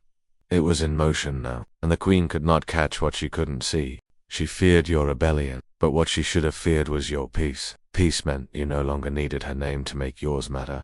It meant your voice could stretch beyond the walls, and that made you dangerous in ways she couldn't calculate. She tried subtle first. She sent Seema to advise your edits. The girl brought back scrolls marked in red ink, not corrections, but contaminations. She changed river to order. She changed mother to monarchy. She erased an entire stanza because it lacked praise. You smiled politely, and wrote the true version anyway. Not on palace scrolls, on cloth scraps, hidden under ceremonial robes, on votive ribbons, tied to the ankles of dancers, on the inside of an apprentice's satchel. Your words were everywhere now, not as declarations, but as memory triggers. You no longer needed to be seen. You only needed to be found. Hook. What is censorship to a woman who has already sown her truth into a nation's breath? But the queen was not slow forever. One night, 2 guards entered your chamber without a word. They didn't touch you. They touched your scrolls, unrolled them, shook them out. One of them found the old one-year prophecy from years ago, marked in faded red. The queen appeared not long after. No ceremony, no entourage, just her silhouette in your doorway. She didn't enter. She only said, "You've become prolific." You said nothing. She took a step inside. "You think I can't read your riddles?" Still, you said nothing. "You think history will choose your version?" Now you looked at her, and finally answered, "History doesn't choose. It absorbs." Hook, they thought you wanted power, but you were never trying to win. You were trying to outlive. She stared at you for a long time, then said softly, "You always did have a dangerous gift," and left. You weren't imprisoned. You weren't banished. But you were relocated to a smaller chamber. No windows, fewer scrolls, a single quill, 1 oil lamp, no steward, no official duties. This was exile in everything but name, and you welcomed it, because exile is still soil, and you had grown in worse places. You weren't being silenced, you were being and they forgot. What dies underground blooms back twice as strong. Weeks passed. You kept your hands busy. You rewrote every scroll from memory. Not for preservation, for transformation. You took the Queen's own declaration, sir, most public phrases, and folded them into new meanings. A line about loyalty became a parable about blindness. A line about purity became a warning about fire. A line about unity split open into 3 voices, each contradicting the other in beautiful harmony. You did not hide these scrolls. You placed them in courtyards, in prayer halls, on benches by water basins. Not for the Queen to find, but for anyone else to. And they did. You never heard their names, but you saw it in their eyes, a flicker of confusion, then a tilt of the head, then the recognition. Closing Hook. She may control the kingdom, but now you rule something deeper. Not the law, but the language beneath it. The most dangerous revolution is the one that doesn't wear armor or banners, just memory. The walls of your chamber were closer now, not in size but in suspicion. Every time you lit your oil lamp, you wondered if the Queen was watching. Not through guards, not through orders, but through the eyes of those she had trained to fear you. And yet, she did not act. Not with force, not with decree. She had passed a new phase, no longer certain you were an enemy, but terrified that others were no longer sure either. Hook. They fear you most, not when you oppose them, but when others begin to wonder if they should listen. The scrolls you had scattered poems, parables, alternate truths, were not burned. They were quoted, quietly, among temple novices, in rhythm games played by children, in the side margins of festival banners. You saw it with your own eyes once, a boy skipping rope in the courtyard reciting one of your lines between jumps, a line from your oldest work, one buried beneath a prayer chant. He didn't know what it meant, but he felt it. And when the Queen's guard passed, He didn't stop, because to him, it wasn't treason, it was culture. Hook, you didn't just survive the queen, you survived the need for her. But she was not without her instincts. She tried new tactics, she issued new scrolls, sealed with her emblem, reciting unity, order, the benevolence of eternal monarchy. You read them, they had rhythm, discipline, even borrowed your structure, but they had no echo, because the people didn't repeat words they were told. They repeated what they believed, and belief had already changed its name. It was no longer fear, it was familiarity. Your words had become folklore. You stopped being an author, you became ancestry. The queen summoned you again, this time publicly. She wanted to show strength. You entered the hall of petitions, where the court watched from the shadows of draped columns. She sat atop the low throne draped in opal silk, veiled in the thinnest gold. She didn't smile. "You've been busy," she said. You bowed. She raised a scroll, the one you wrote years ago, one she had approved herself. She read it aloud, then said, "This was about me, wasn't it?" Then you added, "It was about what power does to memory." The room inhaled, but the queen exhaled, and for a second you saw something break behind her veil. She dismissed everyone, but not you. She rose, walked toward you, close enough to touch your shoulder but didn't. She whispered, "Do you hate me?" You met her eyes, and said, "I remember you." Hook! That was the cruelest thing you could have said, because it wasn't anger, it was eulogy. She stepped back, and you both understood. There was nothing left to fight for between you. The war was not between two women anymore. It was between one woman, and a movement she could no longer name. You left the chamber as slowly as you had entered, but this time, no one stopped you. No one looked away. And as you passed the stone mural near the water hall, you saw something carved at its base, not deep, but legible. 5 words. From your oldest verse, "A crown is a borrowed voice." Closing Hook, you hadn't overthrown her. You had simply taught the world how to hear without her. The day they stop watching you is not the day you vanish. It's the day your story starts to breathe without permission. You did not return to your old chamber. You didn't need to. You had outgrown walls. You walked through the garden at dawn, your sandals leaving no mark, but your presence shaping the very air. The guards who once narrowed their eyes now lowered them. The scribes who once whispered behind your back now murmured your verses with reverence. You weren't feared anymore. You were inevitable. They don't whisper about your power now. They whisper like you gave them theirs. The queen had stopped summoning you, but her absence was not silence, it was surrender. She hadn't fallen. She had simply faded. Her decrees still rang across the courtyards. Her name was still etched above temple entrances, but her words no longer held flame. They had been replaced. Not in defiance. In frequency, your lines, your old truths, your hidden prophecies, your coded elegies had found new voices. A girl in the laundry wing sang one during festival prep. A gardener had carved another into the side of a watering jug. Even the priests had begun quoting you at funerals, disguising your lines as ancient scripture. Hook, you didn't become immortal. You became undeniable.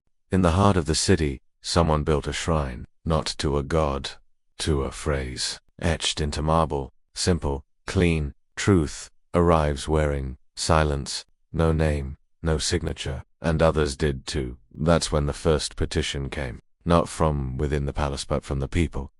A request for you to teach, not to rule, not to speak at ceremonies, just to share. You accepted, not with flourish, not with ritual. You sat beneath the fig tree, the one that had once guarded your first truth, and began speaking. And they came.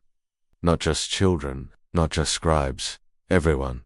Old warriors, market singers, midwives, weavers, foreigners who needed translators to follow your rhythm. You spoke of structure, of metaphors, but mostly of why we remember it all. Hook, they came to hear poetry, but what they learned was how to never be erased again. The queen never attended, but you knew she heard, because one day her steward left a gift beneath the fig tree, a single scroll, unmarked. Inside, 4 words. You were right first. You did not smile. You did not gloat. You simply folded it and buried it beneath the roots.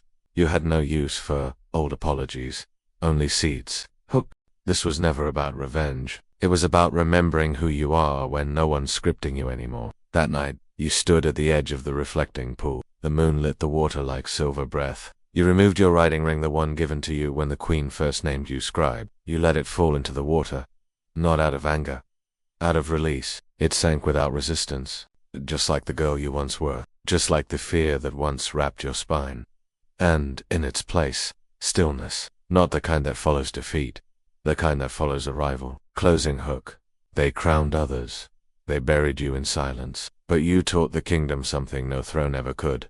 A voice becomes eternal when it no longer needs to shout.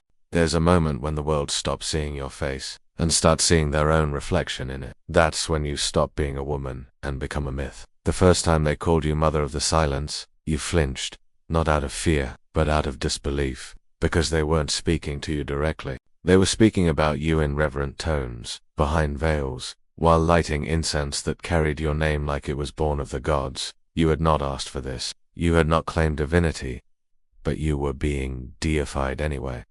Not in statue, in stories.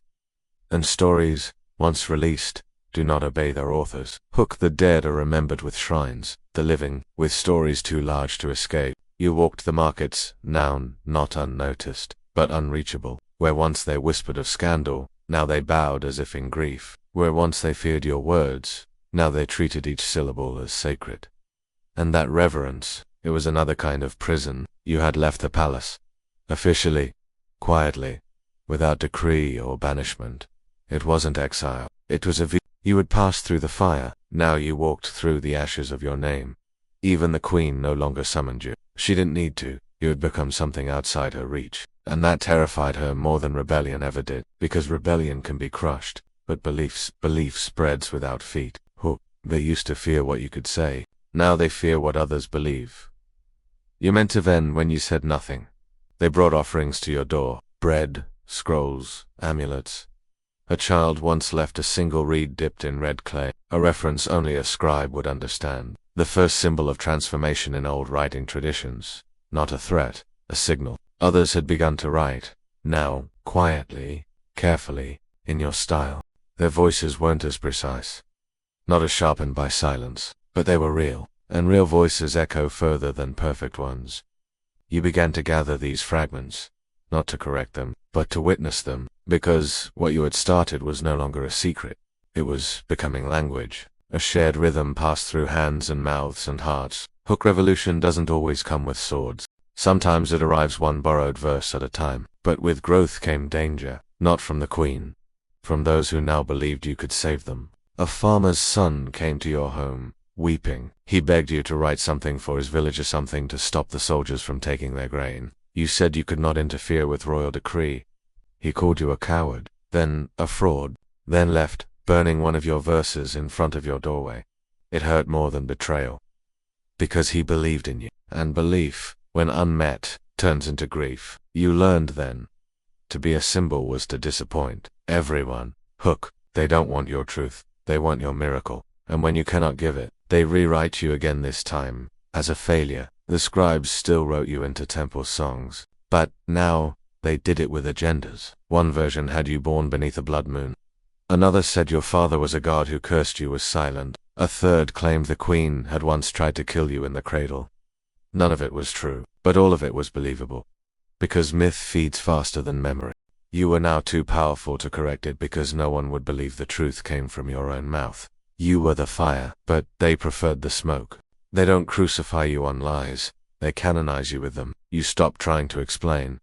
Not out of defeat, but out of clarity. Because explaining yourself to a crowd who needs you to be magic is like carving truth into sand. You returned to what you knew.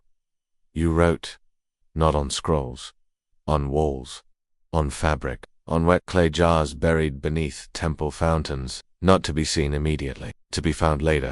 Because some stories aren't meant to echo in the moment. Some stories are meant to survive the silence. Closing hook, you didn't write to be remembered. You wrote so that when the world forgets again, someone else will remember how to speak. First they ignore you, then they fear you, then they worship you. But at no stage do they know you. You began waking before dawn again, not because of habit, but because of the weight. Not on your chest, not on your back, on your name. It pressed against you in invisible ways. You heard it everywhere now, not just in temples or markets, but between silences. People quoted you when they didn't know they were quoting you. They inscribed your words into the lining of prayer cloths, baked them into bread charms, etched them into the soles of ceremonial shoes. You had become sacred not through decree, but through usage, and that was the most dangerous kind of holiness. Hook, you didn't ask to become their flame, but now they warm themselves at the fire of your memory, and don't notice when it starts to burn you. You tried to move freely again, to walk among them as you once had, but now, even your silence was interpreted. You bowed your head, they said you were praying. You frowned, they said it was prophecy. You paused at a fountain, they gathered the water like relics. You said thank you, they wrote it down. Everything became a potential miracle. Every gesture became doctrine, and every smile became an instruction. But no one asked how you felt. Not anymore. They didn't want your pain. They wanted your blessing. HOOK. When people stop asking what you mean, they've already decided who you are. A girl approached you once, maybe 16, nervous but determined. She clutched a ragged scroll in both hands. Please, she said, tell me if this is good. You took the parchment, read it. Honest, unpolished, alive. You said, it's beautiful. She burst into tears, not from joy, from relief. She whispered, I thought you'd hate it. You asked why. She said, because it's not written like yours. And that's when it hit you. They didn't want to write their truths. They wanted to write your ghost. Hook, you were no longer inspiration. You were a template, and there is no lonelier death than being perfectly copied and completely misunderstood. You began leaving gatherings earlier. You no longer stayed to hear the chants. You wrote less, spoke less, not in protest but in grief. Because the more they adored you, the less they could see you. It was an exile. It was invisibility by reverence. They fed your legend now with the desperation of people who needed to believe that one voice could save them. You knew better. You had lived better. You hadn't saved a kingdom. You had just survived it. And now they'd mistaken that survival for sainthood. You didn't ascend. You were abandoned upward. You walked the outer wall at night, barefoot, robe loose. You whispered to yourself, not verses, not mantras, just questions. Do they love me? Or do they love the version of me that costs them nothing? Am I helping them remember? Or helping them forget themselves? The fig tree still stood, but now it had offerings at its roots, not from you, from them. Scrolls, petitions, rings, bones. They buried their hopes, where you once buried your fear. You sat by it, resting your back against the bark, and wondered if the tree ever missed silent. Like you did, you wept. Just once. And when someone saw you, they didn't offer comfort. They whispered to a friend, she cries for the sins of the kingdom, and left you alone with your tears turned into theology. HOOK. When your grief becomes sacred, you lose the right to your own sadness. That night, you burned 10 scrolls. Not in rage, and they were your most quoted works, the ones they misused the most. You watched the flames devour them. Then you whispered, let the memory survive, not the monument. The next day, someone asked if the missing scrolls had been stolen. You lied. You said wind carried them away, and they bowed like that was the gospel. Closing hook. You no longer feared being forgotten. You feared becoming unreachable. And that is when you began planning your final act. The most powerful thing a myth can do is vanish. Not to die, but to leave space for others to finally hear themselves. You stopped walking the southern market. You stopped answering scrolls left at your door. You stopped attending public readings, even when your name was etched into every ceremonial banner. And the world, used to your presence like it was morning sun, began to notice. But they didn't panic. They interpreted, she's in retreat. Some said, she's fasting, said others. She's listening to the stars. You were doing none of those things. You were leaving, Hook. They never notice when you're bleeding, but they write volumes when you go quiet. It wasn't bitterness. It was mercy. You had become too loud in their minds, too big in their stories, and the only way to make room for truth again was to step back from the altar they built around your absence. So you dismantled the structure quietly. You sent your final scroll to the archive, not a poem, a map, not of places, but of ideas, how language hides power, how to listen for distortions, how to resist revision not with rage, but with remembering. No name on it, only a sigil. A reed bent at the stem. The symbol of flexible truth. It was your final lesson. You gave it away like breath. You were making space for others to walk forward. You revisited the fig tree. One last time, it still stood, wrapped in ribbons, offerings, and quiet prayers you hadn't authored, but now carried your tone. You sat beside it, wrote a final verse into the soil, just one line, then covered it with your hand and pressed the dirt closed. Let the roots carry it. Let time decide if it mattered. You left your ring there. The original one, not the palace seal. The old one, the brass circle with a scratch you'd worn when no one knew your name. It would rust, it should, because no symbol should outlive the soul it tried to contain. Hook. They built a myth around your survival, but you'd rather be forgotten correctly than remembered wrong. Then, one night, you disappeared. No ceremony. No curtain call. You left before sunrise, sandals tied, cloak drawn low. Not even your closest companion knew, because this was not a gesture. This was return. You headed south, past the canal, through the river's split, into the dust roads no one bothered mapping anymore. You walked not to be found, but to reclaim the silence you once wrote about. The one no one could ever steal. H-O-O-K. They took your voice. They turned it into a chorus. Now you were taking back what they couldn't. You stayed with shepherds once, traded old stories for bread. None recognized you. One even quoted your line poorly and asked what you thought of it. You laughed, said it was flawed, but brave. They smiled. That night, under a fabric tent, you stared at the stars and wept, not because you were lost, because you'd finally become free. Not from power, from expectation, from myth, from voice. Closing hook. You were not erasing yourself. You were letting go of the version they needed, so someone else could rise. Not in your shadow, but in their own reflection. You don't know what your words truly meant, until you're no longer there to correct them. And still, they echo. You stayed away longer than you expected. At first it was survival, then it became study. You wandered through villages where your name was still whispered faintly, uncertainly, like a half-remembered melody.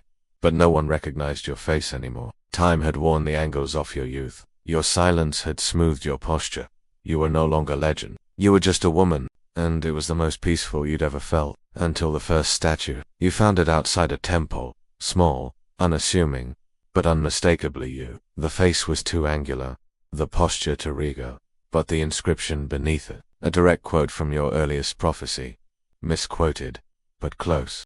They didn't preserve you. They translated you, and translation always takes something and adds something else. You stared at the statue for a long time, not in vanity, in mourning, because it wasn't wrong, but it wasn't right. It was a version of you that suited their needs, a symbol of justice, of divine defiance, of sacred eloquence, all true, all incomplete. You wondered who carved it, and if they ever wondered what you would have thought, but that was the danger of disappearing.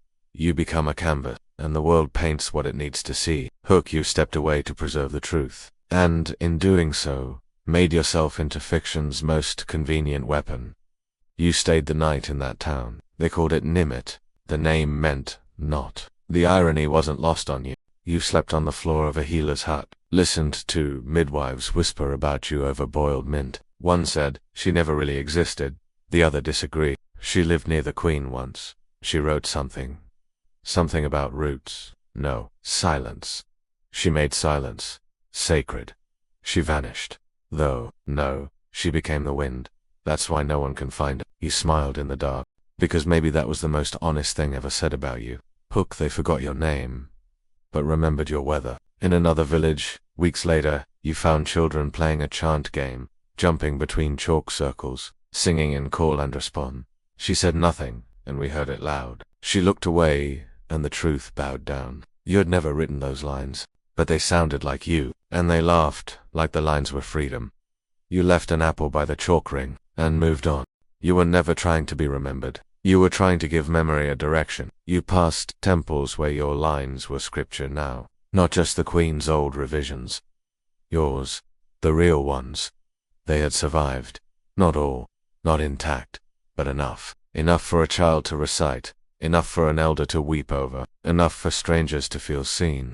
And in a world shaped by fear and forgetfulness, being seen was sometimes the only justice people got. Hook, your legacy wasn't control, it was permission. Then, one day, a girl approached you again, not in reverence, in curiosity. She looked maybe 12, held a reed scroll under her arm, asked if you liked poetry. You said yes. She read you one. It was clumsy, brave, beautiful. You asked who taught her to write. She said, no one. Then added, but my mother used to say, a woman made the sky bend once, with nothing but a sentence. You asked what the sentence was. She shrugged. No one remembers, but they say it made the queen cry.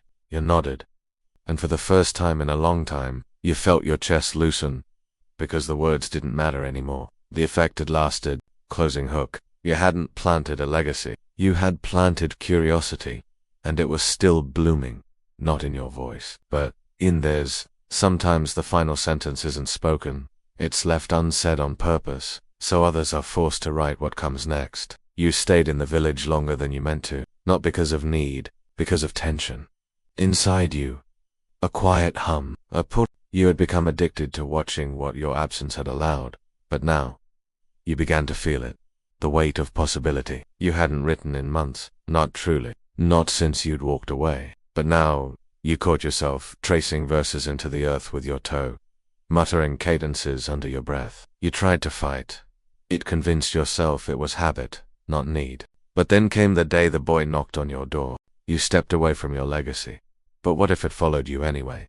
He was no older than 10, held out a scroll, handmade, said, I think you might know something about this. You looked at it, read the opening lines, your language, but not your words, a new rhythm, a new image. The echo was yours, but the voice was his. You asked where he learned to write like that. He said, from my sister, she listens to the wind. He smiled. I think the wind used to be you. Hook, you had let go of the pen, but now the ink was showing up in other people's veins. That night, you lit your lamp. Not to write, to listen, because that's what the wind really is. It isn't voice.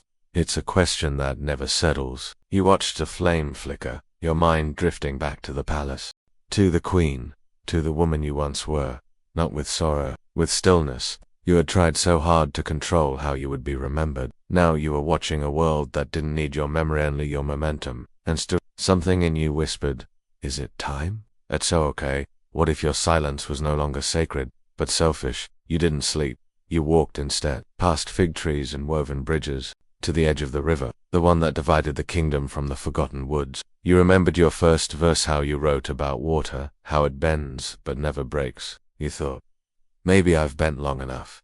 But then you saw her, the same one who read her verse to you days ago. She was teaching now. 3 other girls sat with her on the stone, repeating lines, playing with rhythm. The youngest said, does it have to rhyme? And the girl said, only if you want it to. The answer stunned you, because it was something you might have said, but you didn't need to anymore. They weren't waiting for your voice. They had found their own. You stepped back, unseen, returned to your hut. You pulled out the one scroll you hadn't burned, the original, the one that started it all. You held it to the candlelight, then let the flame take it, not in anger, in peace. Because maybe the most generous thing you could do was leave space unfilled. Let the silence be whole again. Let the world write without you. Closing hook. You once taught them how to speak. Now they were teaching each other how to continue, and that was the legacy you never expected. You survived the palace. You outlived the myth. Now what? Now you learn how to live. You woke before the sun and didn't reach for a pen. You didn't recite a verse. You didn't plan a lesson or wonder who remembered your name. You just breathed. The air smelled like almond bark and ash. You boiled water for tea, crushed leaves between your fingers, and marveled at how even quiet things carry scent. You sat outside and watched the sky shift from bruised purple to pale gold. And for the first time in your life, you weren't waiting for anything. Not a summons, not a consequence, not a page to fill. You were whole. Hook. Freedom wasn't loud, it was quiet. Not absence of noise, but the absence of demand. You began tending the garden, not metaphorically. A real garden. Your hands remembered the rhythm of dirt, of root, of trusting the earth to answer slowly. You planted beet, mint, cassia. Nothing sacred, nothing symbolic. You didn't write about it. You just let it grow. And as your fingers sank into the soil, something loosened inside you. Not grief, not memory. Something else. Lie maybe. After surviving meaning, you rediscover existence. Villagers still passed you, nodded, sometimes stared, but fewer bowed now. Fewer asked for blessings. Most just offered eggs, or questions about the weather. Once, Someone offered to fix your gate. You asked why. He shrugged. You fixed a lot for us. Thought maybe it was our turn. You accepted. That night, you cried not out of sorrow, out of the quiet, strange beauty of being equal again. You, once seen as oracle and threat, now held in a balance no throne ever offered. Neighbor Hook, you gave up power, and in return, received what no empire could offer.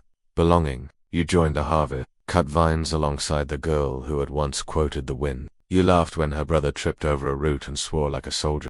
You showed them how to bake without overburning the crust, and at night they told you stories.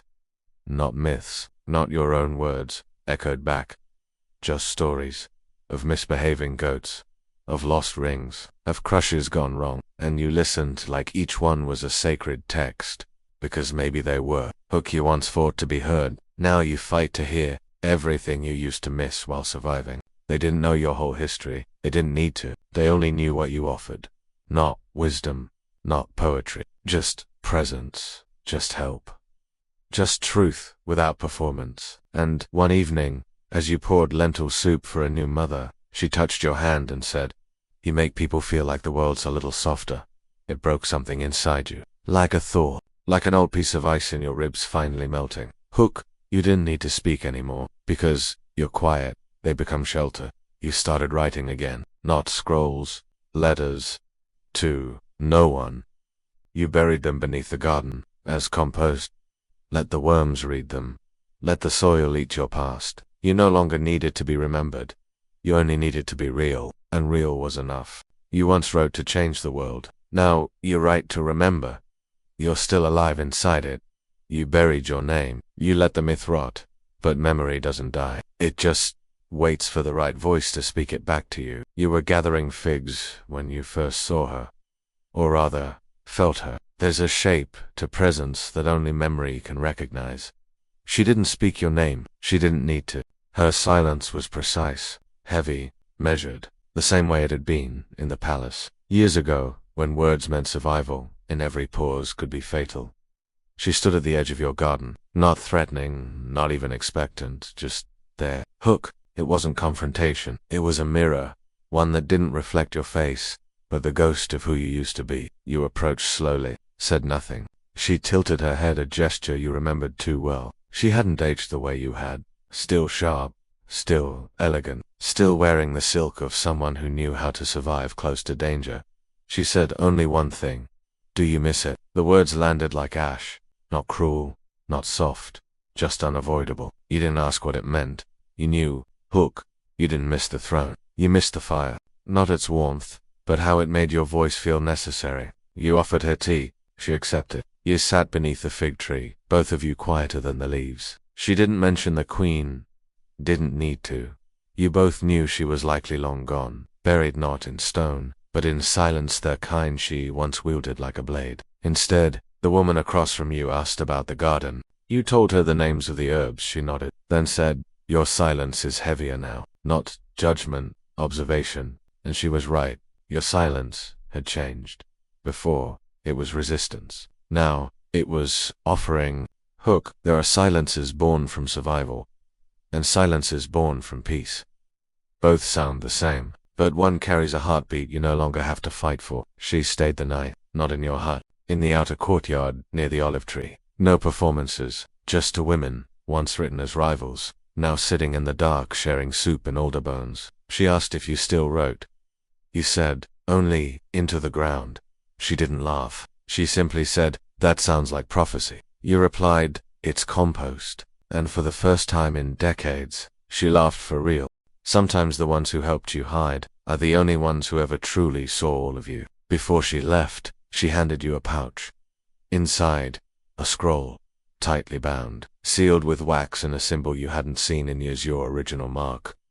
The one you abandoned before they crowned your silence with gold. You looked at her. She said, a child found this buried near the old archive. She added, they thought it was a riddle. I knew it was you. You opened it after she left. It wasn't a verse. It wasn't even finished. It was a sentence you had started long ago and never completed. When a voice outlives its speaker, and that was it. No ending. Just a dash. A breath caught in ink. Hook, you weren't haunted by the past. You were held by it, reminded that you weren't just memory. You were momentum that once had flesh. You didn't complete the sentence. You folded the scroll, placed it on the shelf between jars of dried thyme and river salt, let it sit there, incomplete, like truth. Because maybe some verses don't need endings. They just need to echo long enough for someone else to finish them. Closing hook. You didn't speak again to correct the world. You simply listened and realized your silence had never been still. It was always reaching forward. You didn't want a legacy. You wanted a language that outlived fear. And now, maybe, it's time to give them a map. The scroll sat on your shelf for 3 days. Unfinished. Unread. Again. But not untouched. You found yourself brushing your fingers across it every morning, not in longing, in acknowledgement, like you would with a familiar scar one that no longer hurts, but the sentence still ended mid-thought, when a voice outlives its speaker. You didn't want to complete it. You wanted someone else to, but before that could happen, someone would need to know it existed. So, you began preparing. Not for war, not for return, for release. Hook, you weren't reclaiming the spotlight. You were planting a lantern in the dark for someone else to find. You gathered your writings, not the old scrolls they memorized in the capital, not the palace verses, the real ones, the buried ones, the muddy ink-stained wind-warped pieces written in the margins of your exile. You laid them out, not to organize but to witness. They weren't holy, they weren't polished, but they were true. And truth deserves a chance to be remembered, right? You bundled them in linen, no title, no seal, just a small tag, stitched with thread, for whoever speaks next. It wasn't a final word. It was an invitation. You didn't deliver it to the temple. You took it to the river, gave it to a girl barely 16, the one who always sat closest during your garden teachings. You handed it to her without a speech, just said, "This is not for you. It's for someone you'll meet one day." She asked, "What should I say when they ask who it's from?" You paused, then answered, "Tell them it's from someone who once thought silence was an ending." And you smiled. Because now you knew better. Silence wasn't an ending. It was a bridge. Hook, you were never trying to be immortal. You were trying to be useful. And sometimes, usefulness comes only in your absence. You returned home. Lighter, not empty clear. You cooked. You cleaned. You harvested beets. But you felt a strange kind of hum return. Not like before. Not the itch to speak. The readiness to listen again, this time not just to the world, but to what comes after you. You sat by the fig tree and watched the branches sway, not as metaphors, as movement, as proof that something survives not because it's revered, but because it's rooted. Hook, you didn't build a monument, you left a compass. And that is how the story starts again. Not with fire, not with Thron, with a girl, years later, pulling out a bundle of ink-stained papers. She won't know your face, she won't know your name, but she read your words, and somewhere in her chest, something will spark, not worship, recognition, and she write her own sentence. Closing hook. You didn't need to be remembered. You only needed to make sure someone else felt brave enough to begin. You never wanted to be worshipped. You wanted to be useful, and now, finally, you see it. Not in the echoes but in the unmistakable rise of new voices. The mint grew wild. Children came and plucked the leaves without asking. You didn't mind. They boiled it into tea and whispered stories to each other like rituals. They didn't mention your name. You preferred it that way. They weren't reciting doctrine. They were creating dialogue. You sat beneath the fig tree each evening, not as a sage, not as a secret, just a witness to what it looks like when truth is freely grown. Legacy isn't what you leave behind. It's what you no longer need to control. You began to hear poems that didn't sound like yours, and that made you smile, because they shouldn't. One girl wrote about water that doesn't forgive. One boy wrote about winds that ask too many questions. One elder carved verses into fishing boats so that even lost vessels carry stories home. They didn't quote you, but your fingerprints were there. Not in language, in permission. The permission to speak without apology, to write not for immortality but for impact. Hook, you didn't teach them what to say. You taught them they deserved to say it. One evening, the girl you gave the bundle to returned. Older now, taller, her voice more certain. She brought with her a gathering 8, maybe 9 others, of varying age and gender. Each carried a scroll or a stone or a song. They weren't asking for a blessing. They were sharing something they'd made. They called it the first circle, not a school, not a shrine, a circle, because no one stood above anyone else. They recited pieces, cried when lines hit too hard, laughed at stumbles, and you just listened. Hook. You were no longer the origin, you were the ground. And that's where the best seeds grow. Afterward, the girl, now a woman, sat beside you. She asked what you thought. You told her it was imperfect, beautiful, necessary. She grinned and said, "We know." Then added, "We don't want perfection. We want to feel something move inside us." And in that moment, you knew the mission was no longer yours. It was theirs. Hook, you were no longer the pen. You were the pause between lines. The space that makes new verses possible. They returned every full moon. Not always the same people. Sometimes, a child too shy to speak would just listen wide-eyed. Sometimes a widow would offer a song in place of a poem. Sometimes they came only to sit in silence beside you. No worship. No performance.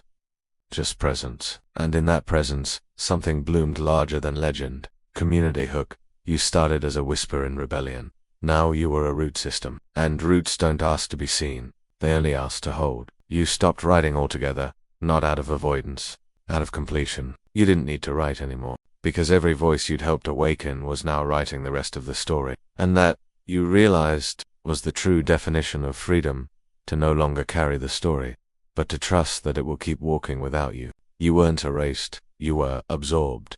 Into language, into lineage, into a future you helped make possible, without needing to own it. You spent your life crafting sentences sharp enough to change the world, and in the end, all you needed was a place to rest your breath. You didn't grow older so much as deepen. Your bones no longer ached, they hummed. Your silence no longer lingered.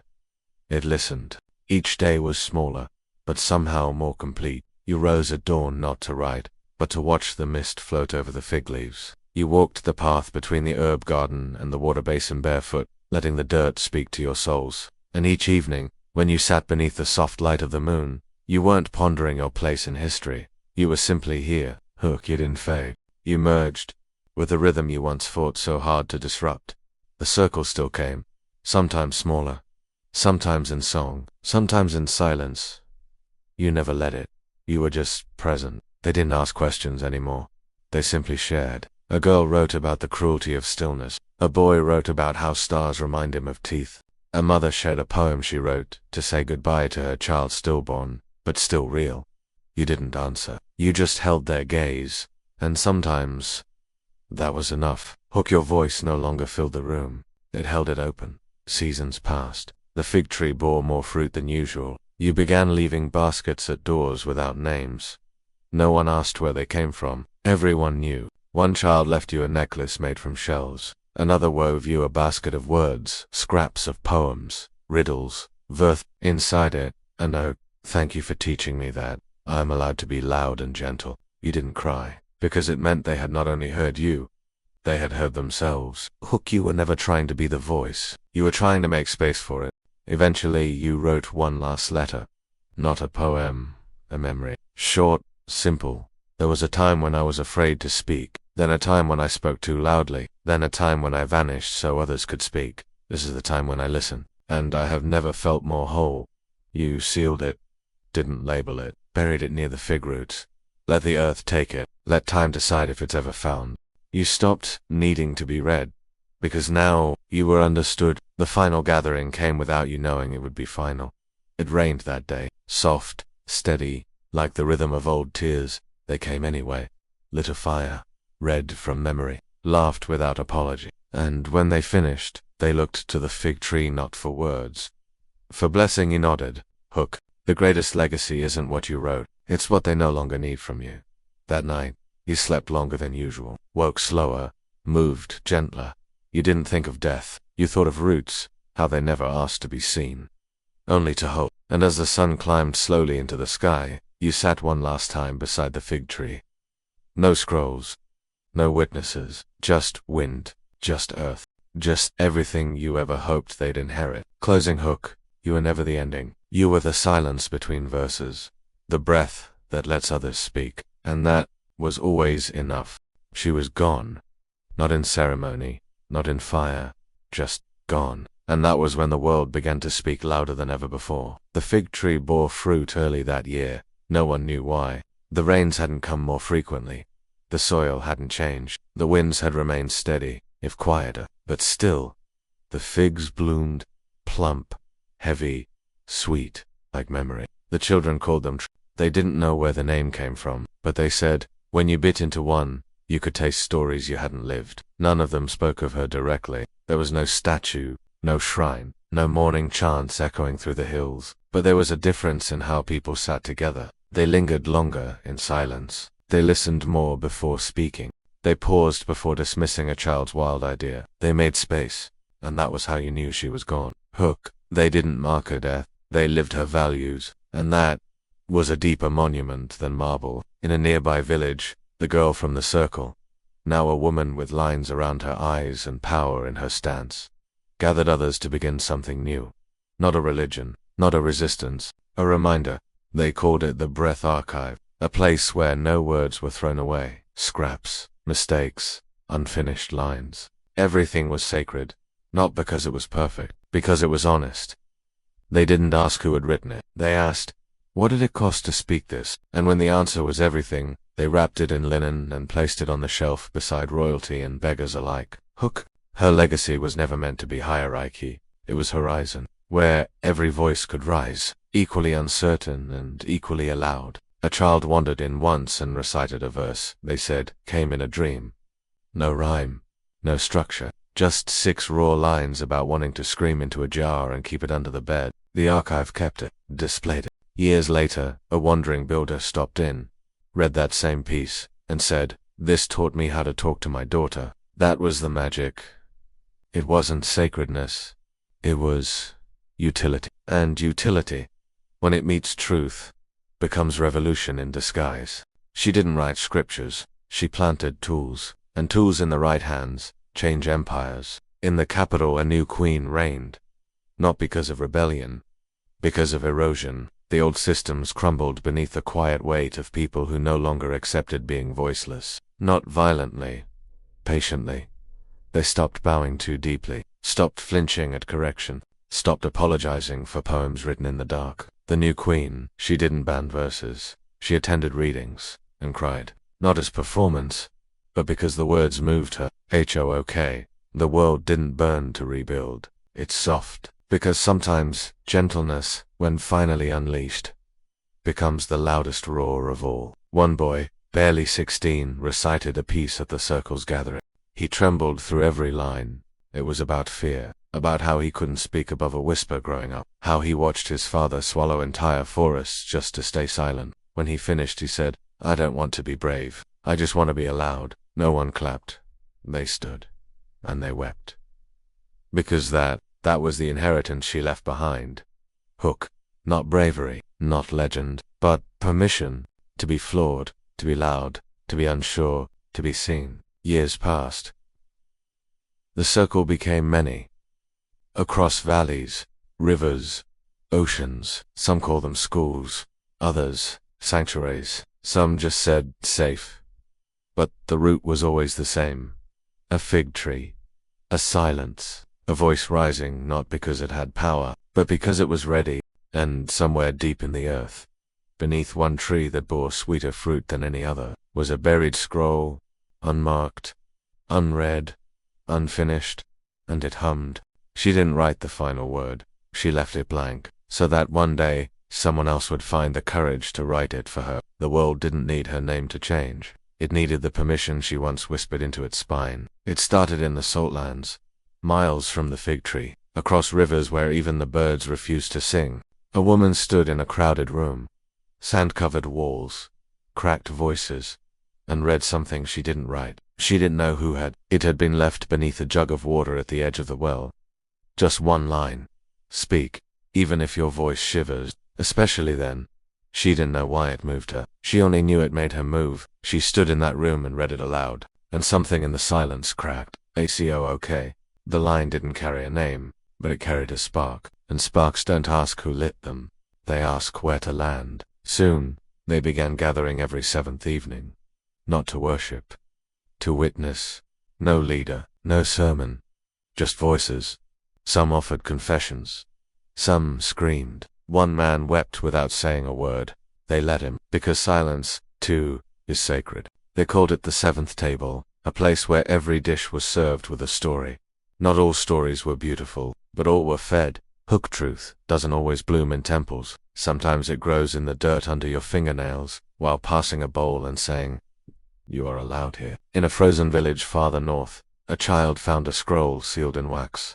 No origin, no title, just verses carved in circles instead of lines. Each verse ended with the same phrase, "Leave room for breath." The child couldn't read the whole thing, but they traced the phrase onto stones and handed them out at the market. Soon, villagers started hanging them over doors. When questioned, they said, "It reminds me not to interrupt." That was all. No war, no flames, just a new way to wait. She didn't write commandments. She wrote cadence, and cadence, when repeated enough, becomes culture. South of the cliffs, where markets spilled like honey and time was told by birds, another circle formed. This one met before dawn, not for mysticism. To write together, 1 hour, one rule.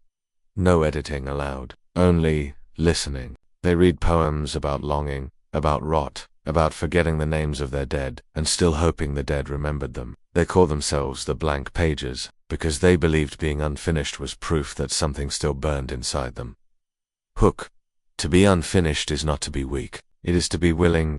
And across the sea, in a place where names held weight like iron, a young girl refused her naming ceremony. She didn't want her mother's name, didn't want her father's title. She wanted to be called by the word she invented in a dream. No one had ever done that before. But when asked why, she quoted a voice she'd heard once in a story passed by a "Sometimes you must name yourself so the world doesn't do it for you." They let her, and in time, others followed. Hook, she didn't build empires. She cracked them, just enough for something softer to begin growing inside. Her name was never mentioned in their books. No lineage traced. No bloodline cited. But the rhythm of what she'd once fought for pulsed, not in symbols. In response, a hesitation before judgment, a pause before punishment, a silence before saying no. That was her, not in legacy, in instinct. Closing Hook. Some voices become myths. Hers became muscle memory. The world did not chant her name, but it breathed in her rhythm, and sometimes that's more eternal than stone. Her voice never sat in parliament, never ruled a court, never led an army, but somehow, every system started to sound like her. The first council to change its rules didn't even realize they were quoting her. They were debating a new education policy, how to handle students who refused to conform. Someone read aloud a line from a letter found tucked inside an abandoned well. If silence is the price of belonging, it's not belonging. It's exile. The chamber went quiet. No one could trace the author, but the phrase stuck. Within a week, the new policy allowed students to speak in any dialect they felt most themselves in, even the ones that had been banned for decades. Hook power doesn't always come from the podium. Sometimes it's passed like mycelium, quiet, unseen, but reshaping the forest from beneath. A judge in a distant city wrote a new code of conduct for her court. At the top of each ruling she included a line: pause, breathe, then speak. You are not a weapon, you are a voice. She never claimed it as hers. She said she read it once, carved into a stone outside a village school. Later, that stone was found cracked in half by wind and time. But the ruling stayed, and the phrase was adopted into common law, not as decree, as expectation. She didn't create commandments. She planted manners of being, and that changes everything. The prison system didn't fall apart. One warden allowed inmates to keep journals. One therapist began each session with 5 minutes of shared silence, not to clear the mind, but to honor what couldn't be said yet. A girl inside, arrested for a poem scrawled on the back of a library book, began teaching others how to rhyme. By the end of the year, they had enough verses to publish a collection. They called it What We Wrote While Waiting to Breathe. Hook, she wasn't trying to free the world. She was trying to teach it how to exhale. Hospitals began to change. Not through miracle, through method. Doctors in one province replaced pre-surgery scripts with a simple question: what scares you the most? Patients answered things that had nothing to do with medicine, and somehow, it helped. Healing became something holistic, not just cutting pain away, but holding space for it before it left. Hook. Healing isn't always silence after the scream. Sometimes it's the hand offered while you're still shaking. In households across 3 continents, mothers began asking daughters what they dreamed about before chores. Fathers read their sons poems about fear instead of war. One woman taught her baby to say, "I'm allowed," before "hello." These were not political acts. They were not headlines, but they were seeds, and the ground was finally soft enough for planting. Hook didn't storm the gates. She rewrote the doors, and every time a door was opened in gentleness, her rhythm entered another room. Even naming ceremonies changed. Instead of announcing a name, families began reciting 3 things they hoped the child would remember about themselves. Then, the name came last. Like a signature, not a definition. One child's family said, "You are allowed to be messy. You are allowed to be magic. You are allowed to be mist." They named her Solon. It meant to shine, even after you leave. She never ruled, but she was everywhere. Rules had begun to feel too cruel. Not to destroy them, to make them humane again. She didn't ask to be remembered, but somehow the world began to sing in her accent. It began with lullabies.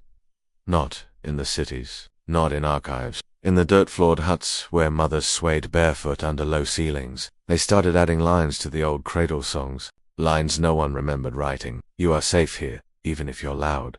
You are seen here, even when you're quiet." The melodies stayed the same, but the words, they shifted. No longer warnings, now invitations. And something in the children changed. They grew up less afraid of the dark, less afraid of themselves.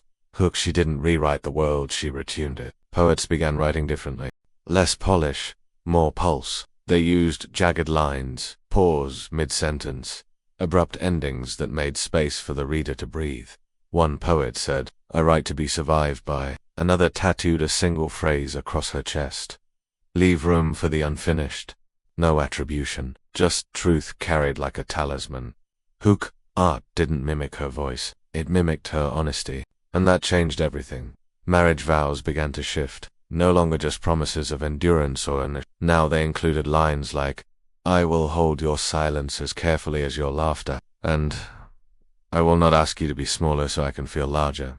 People laughed at first, called them soft vows, but over time, softness became sacred. Hook didn't teach them how to love. She showed them that gentleness can be loud enough to last. Funerals, too, began to change. Instead of eulogies that painted the dead in perfection, families started telling true stories. A man stood over his brother's grave and said, "He once told me he didn't believe in himself, and then he sang anyway. And it was the bravest sound I've ever heard." No hymns, just honesty, and tears that weren't ashamed to be seen.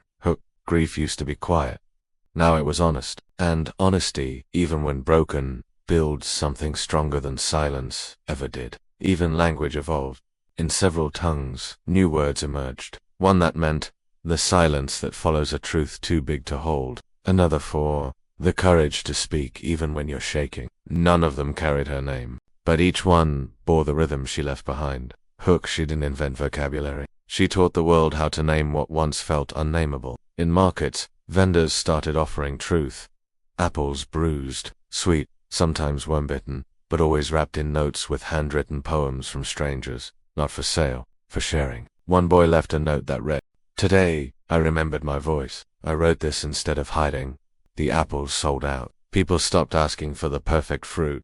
They started asking for honest ones. And that's when you knew culture hadn't just remembered her. It had become her. She was no longer legend. She was the way people chose to be kind to each other. And that lasts longer than any monument ever could. They didn't rise because they remembered her. They rose because no one told them not to. The children born after her silence were different.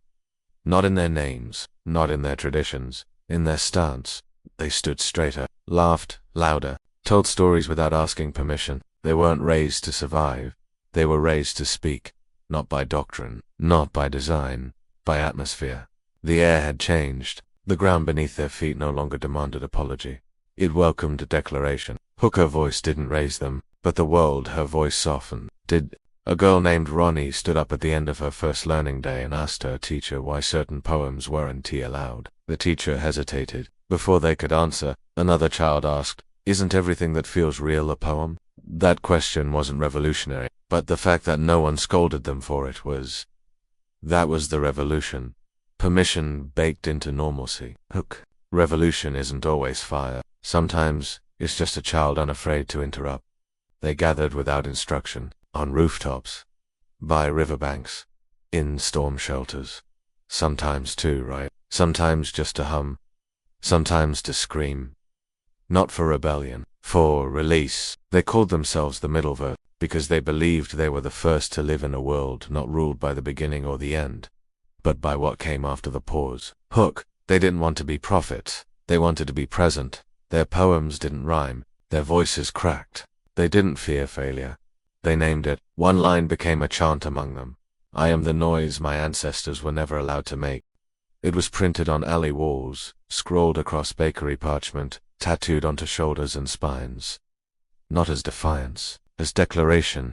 They weren't trying to remember her. They were trying to become the world she hoped for. Some of them disagreed with her teachings. Some didn't know she existed. But they lived in the space she carved open, and they treated it not as sacred ground, but as a workshop. They rearranged it, expanded it, bent it to fit the shape of their own hunger, and that's what she would have wanted. Hook. She didn't leave a temple. She left a blank stage, and the curtain rose again. This time, no one announced an opening act. The play was already in motion. New voices, new shapes, new wounds, but always the same undertone. You are allowed, and with that, a new world didn't begin. It continued. Closing Hook. Her legacy wasn't in being remembered. It was in being replaced. Not erased, but expanded. So why? That no one would ever need permission again. They stopped asking, who am I supposed to be? And started asking, what do I want to sound like when I enter a room? Names became not titles, not trophies, movements. One girl called herself Unfinished. She refused to take a last name. She said, I don't want to be known by where I come from. I want to be known by where I'm going. Some mocked her. Some wrote ballads in her honor, but none forgot her. And that, she said, was enough. Hook. They didn't want to belong. They wanted to resonate. Gender, too, cracked open like a ripe fig. Old categories collapsed. New ones bloomed. Some didn't claim a word at all. They wore colors to speak for them. One person braided their identity into their hair. One ribbon for rage. One for joy. One for everything they hadn't named yet. When asked what they were, they said, I'm the question your father told you not to ask. And they smiled. Not to provoke, to exist. They weren't looking for clarity. They were making room for complication. Communities formed not by bloodline, but by rhythm, by resonance. People found family in those who remembered their silence and stayed. One boy said he felt most at home with someone who didn't try to fix him, just sat through the noise. They moved in together, called their apartment the echo chamber, not as irony, as gratitude. A-so-o-k. They stopped seeking mirrors. They sought windows. Rituals changed again. Naming days became unnaming days, where people chose what parts of themselves to shed. One man burned all the letters written to him that began with you should. A child buried a notebook of fake smiles. A mother unlearned the phrase, because I said so. And the world did not fracture. It grew. They weren't discarding history. They were making space for future truths. Languages mute. People invented sounds for emotions no one had ever named. They made up scripts, symbols, dialects. And somehow, it worked. Not because everyone understood every word, but because everyone was listening differently now. The goal was no longer translation. It was presence. She didn't give them identity. She gave them permission to invent it. And that changed everything. Schools no longer asked, what do you want to be? They asked, what does your voice know that the world doesn't yet understand? Answers came in clay, in code, in song, in stillness. One student danced her response with paint on her feet. Another simply said, I'm not a shape yet, but I'm moving. Closing Hook. They didn't seek definition. They sought direction, not to be labeled, but to be felt. And in that feeling, they became something she had always dreamed of, but never dared to name. They didn't come back to take revenge. They came back to offer what they'd become. They returned to the places that broke their people, not to haunt, to heal. Old schools where silence was law, now turned into open libraries. Former courtrooms, now theaters where children staged plays about power and apology. One girl sang from a bench once used to judge. She called her song, What I Would Have Said If You Had Let Me. It became a hymn, not of vengeance, of visibility. They didn't rebuild the world to be. They returned to show the old world what kindness now looked like. In a northern city, a wall that once displayed public punishments was repainted every week by passers-by. Some days, it was covered in fingerprints. Others, in lines of grief. One morning, someone left a stencil that read, You hurt me once, but I built a garden from it. One a fig, no one erased it, they just painted around it. Hook. This wasn't forgiveness. This was reclamation. A prison was converted into a music school, not a metaphor. The cells were acoustically perfect. Each one became a sound chamber. Former inmates taught rhythm to children whose parents never learned to cry in front of them. One boy said the beat helped him say what words never could. His song was called Permission, in D minor. Hook. They didn't want to be thanked. They wanted to transform what had once betrayed them. Old graveyards, once sites of secrecy and shame, became gardens. People planted trees above unmarked plots. Each tree bore a plaque, not with names, but with unfinished sentences. She might have become, he was, almost the dreamed of. Visitors came not to mourn, but to complete the stories. Hook. They didn't rewrite the past, they wrote with it. Places that once held fear now held flame, not to burn, but to warm. People gathered in forgotten ruins, held hands in silence, and read poems aloud to no one. Not for ceremony, for continuity. Each poem ended with the phrase, "And now, we begin again." Hook. They didn't come to erase history, they came to answer it. Their greatest act of rebellion wasn't shouting louder, it was listening longer. To pain, to place, to one another. Not to retreat, to restore. Because even wounds, when tended with tenderness, can bloom. Closing Hook. They were not the end of her story. They were the offering. Not to the world she left, but to the world she made possible. They stopped trying to change the world, and instead asked, how can I be fully here while it changes? A quiet hour was added to each day. Not by law, by choice. An hour where nothing was expected. No production, no performance, just presence. Shops closed their doors. Children stopped their lessons. Adults laid on rooftops, floors, benches, anywhere the sky could find them. Some meditated, some wept, some just stared at their hands and remembered they were alive. It wasn't a holiday, it was a practice. In that hour, people didn't seek answers.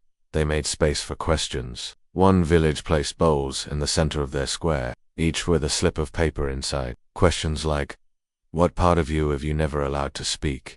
Who are you when no one is watching? What is the sound of your oldest silence? People picked one, sat alone, and let it sit with them. There were no rules, only reflection. Hook. Healing stopped being an event, it became a rhythm. Markets started playing no music, not out of austerity. People said the silence between sounds helped them feel the story of what they were buying. One seller said, when I sell fruit quietly, people taste more. When I shout, they forget they're hungry. Hook. Even commerce changed, not by revolution, by returning to intention. Relationships changed, too. People no longer asked, what do you need from me? They asked, what weight are you carrying that you're afraid to name? Friendship became a sanctuary. One child said her best friend was the one who knew when to ask questions, and when to just hand her a fig. Hook. They stopped trying to fix each other. They started witnessing each other. Schools shifted again. Silence was not punishment. It was offered like water. Take a pause, they'd say. Let your voice return when it's ready. A boy once whispered, I don't want to speak yet, but I want to stay here while others do. The teacher smiled, and placed a chair beside hers for him. Hook. They stopped demanding voices. They waited for them to rise. The way people walked changed. Slower, less urgency. As if each step had something to say. One street was renamed Path of Becoming. No signs, just footprints cast in clay and left to dry. People stepped carefully, not out of fear, out of respect. This was not the end of her revolution. It was its arrival, not as sound, but as stillness. They no longer remembered her, and somehow, that meant she had finally arrived. No statues, no plaques, no stories with her name. And still, she was everywhere, not in what people said, but in how they said it. A man touched another's shoulder before disagreeing. A child closed their eyes before telling the truth. A woman lit a candle in the wind and whispered, I'm allowed to want more. None of them had heard of her, but they moved like she had once moved. And that was the point. HOOK. The goal was never immortality. It was absorption. One elder taught his village that kindness didn't begin with action. It began with attention. He told stories of how he used to be allowed to be seen, and now he sat in silence to make space for others. His favorite phrase, may my stillness be your invitation. Hook. Presence was no longer a performance. It was a language. In a city where time once ruled like a tyrant, clocks were replaced by bells, not to mark the hour, to call people back to breath. Every 3 hours, a bell rang. People paused, wherever they were, to check in with themselves. With the moment hook, they weren't counting time, they were tending to it. In classrooms, students were no longer taught to memorize. They were taught to listen to what stirred when they forgot everything else. A teacher once said, "Your voice doesn't live in your mouth, it lives in your want. Follow that hook." They stopped chasing perfection. They started following longing. Artists no longer signed their work, not out of shame, out of solidarity. One painter said, "My brush is just a thread. You are the loom. The tapestry is ours." Their art became communal, not owned, witnessed. This was not the end of her revolution. It was its arrival, not as sound, but as stillness. They no longer remembered her, and somehow that meant she had finally arrived. No statues, no plaques, no stories with her name. And still, she was everywhere, not in what people said, but in how they said it. A man touched another's shoulder before disagreeing. A child closed their eyes before telling the truth. A woman lit a candle in the wind and whispered, "I'm allowed to want more." None of them had heard of her, but they moved like she had once moved. And that was the point. HOOK. The goal was never immortality. It was absorption. One elder taught his village that kindness didn't begin with action. It began with attention. He told stories of how he used to be allowed to be seen, and now he sat in silence to make space for others. His favorite phrase, "May my stillness be your invitation." Hook. Presence was no longer a performance. It was a language. In a city where time once ruled like a tyrant, clocks were replaced by bells, not to mark the hour, to call people back to breath. Every 3 hours, a bell rang. People paused, wherever they were, to check in with themselves. With the moment hook, they weren't counting time, they were tending to it. In classrooms, students were no longer taught to memorize. They were taught to listen to what stirred when they forgot everything else. A teacher once said, "Your voice doesn't live in your mouth, it lives in your want. Follow that hook." They stopped chasing perfection. They started following longing. Artists no longer signed their work, not out of shame, out of solidarity. One painter said, "My brush is just a thread. You are the loom. The tapestry is ours." Their art became communal, not owned, witnessed. She wasn't in the masterpieces. She was in the way they were shared. Music shifted, less rhythm, more breath. Songs with silences so long, they became sacred. No choruses, only questions repeated until they became prayer. Where does my voice belong? What am I still afraid of? Can I begin again? Closing hook, her name was gone, but her rhythm remained. In the soil, in the sigh, in the space people now made for what had once been unspeakable. She didn't leave behind a message.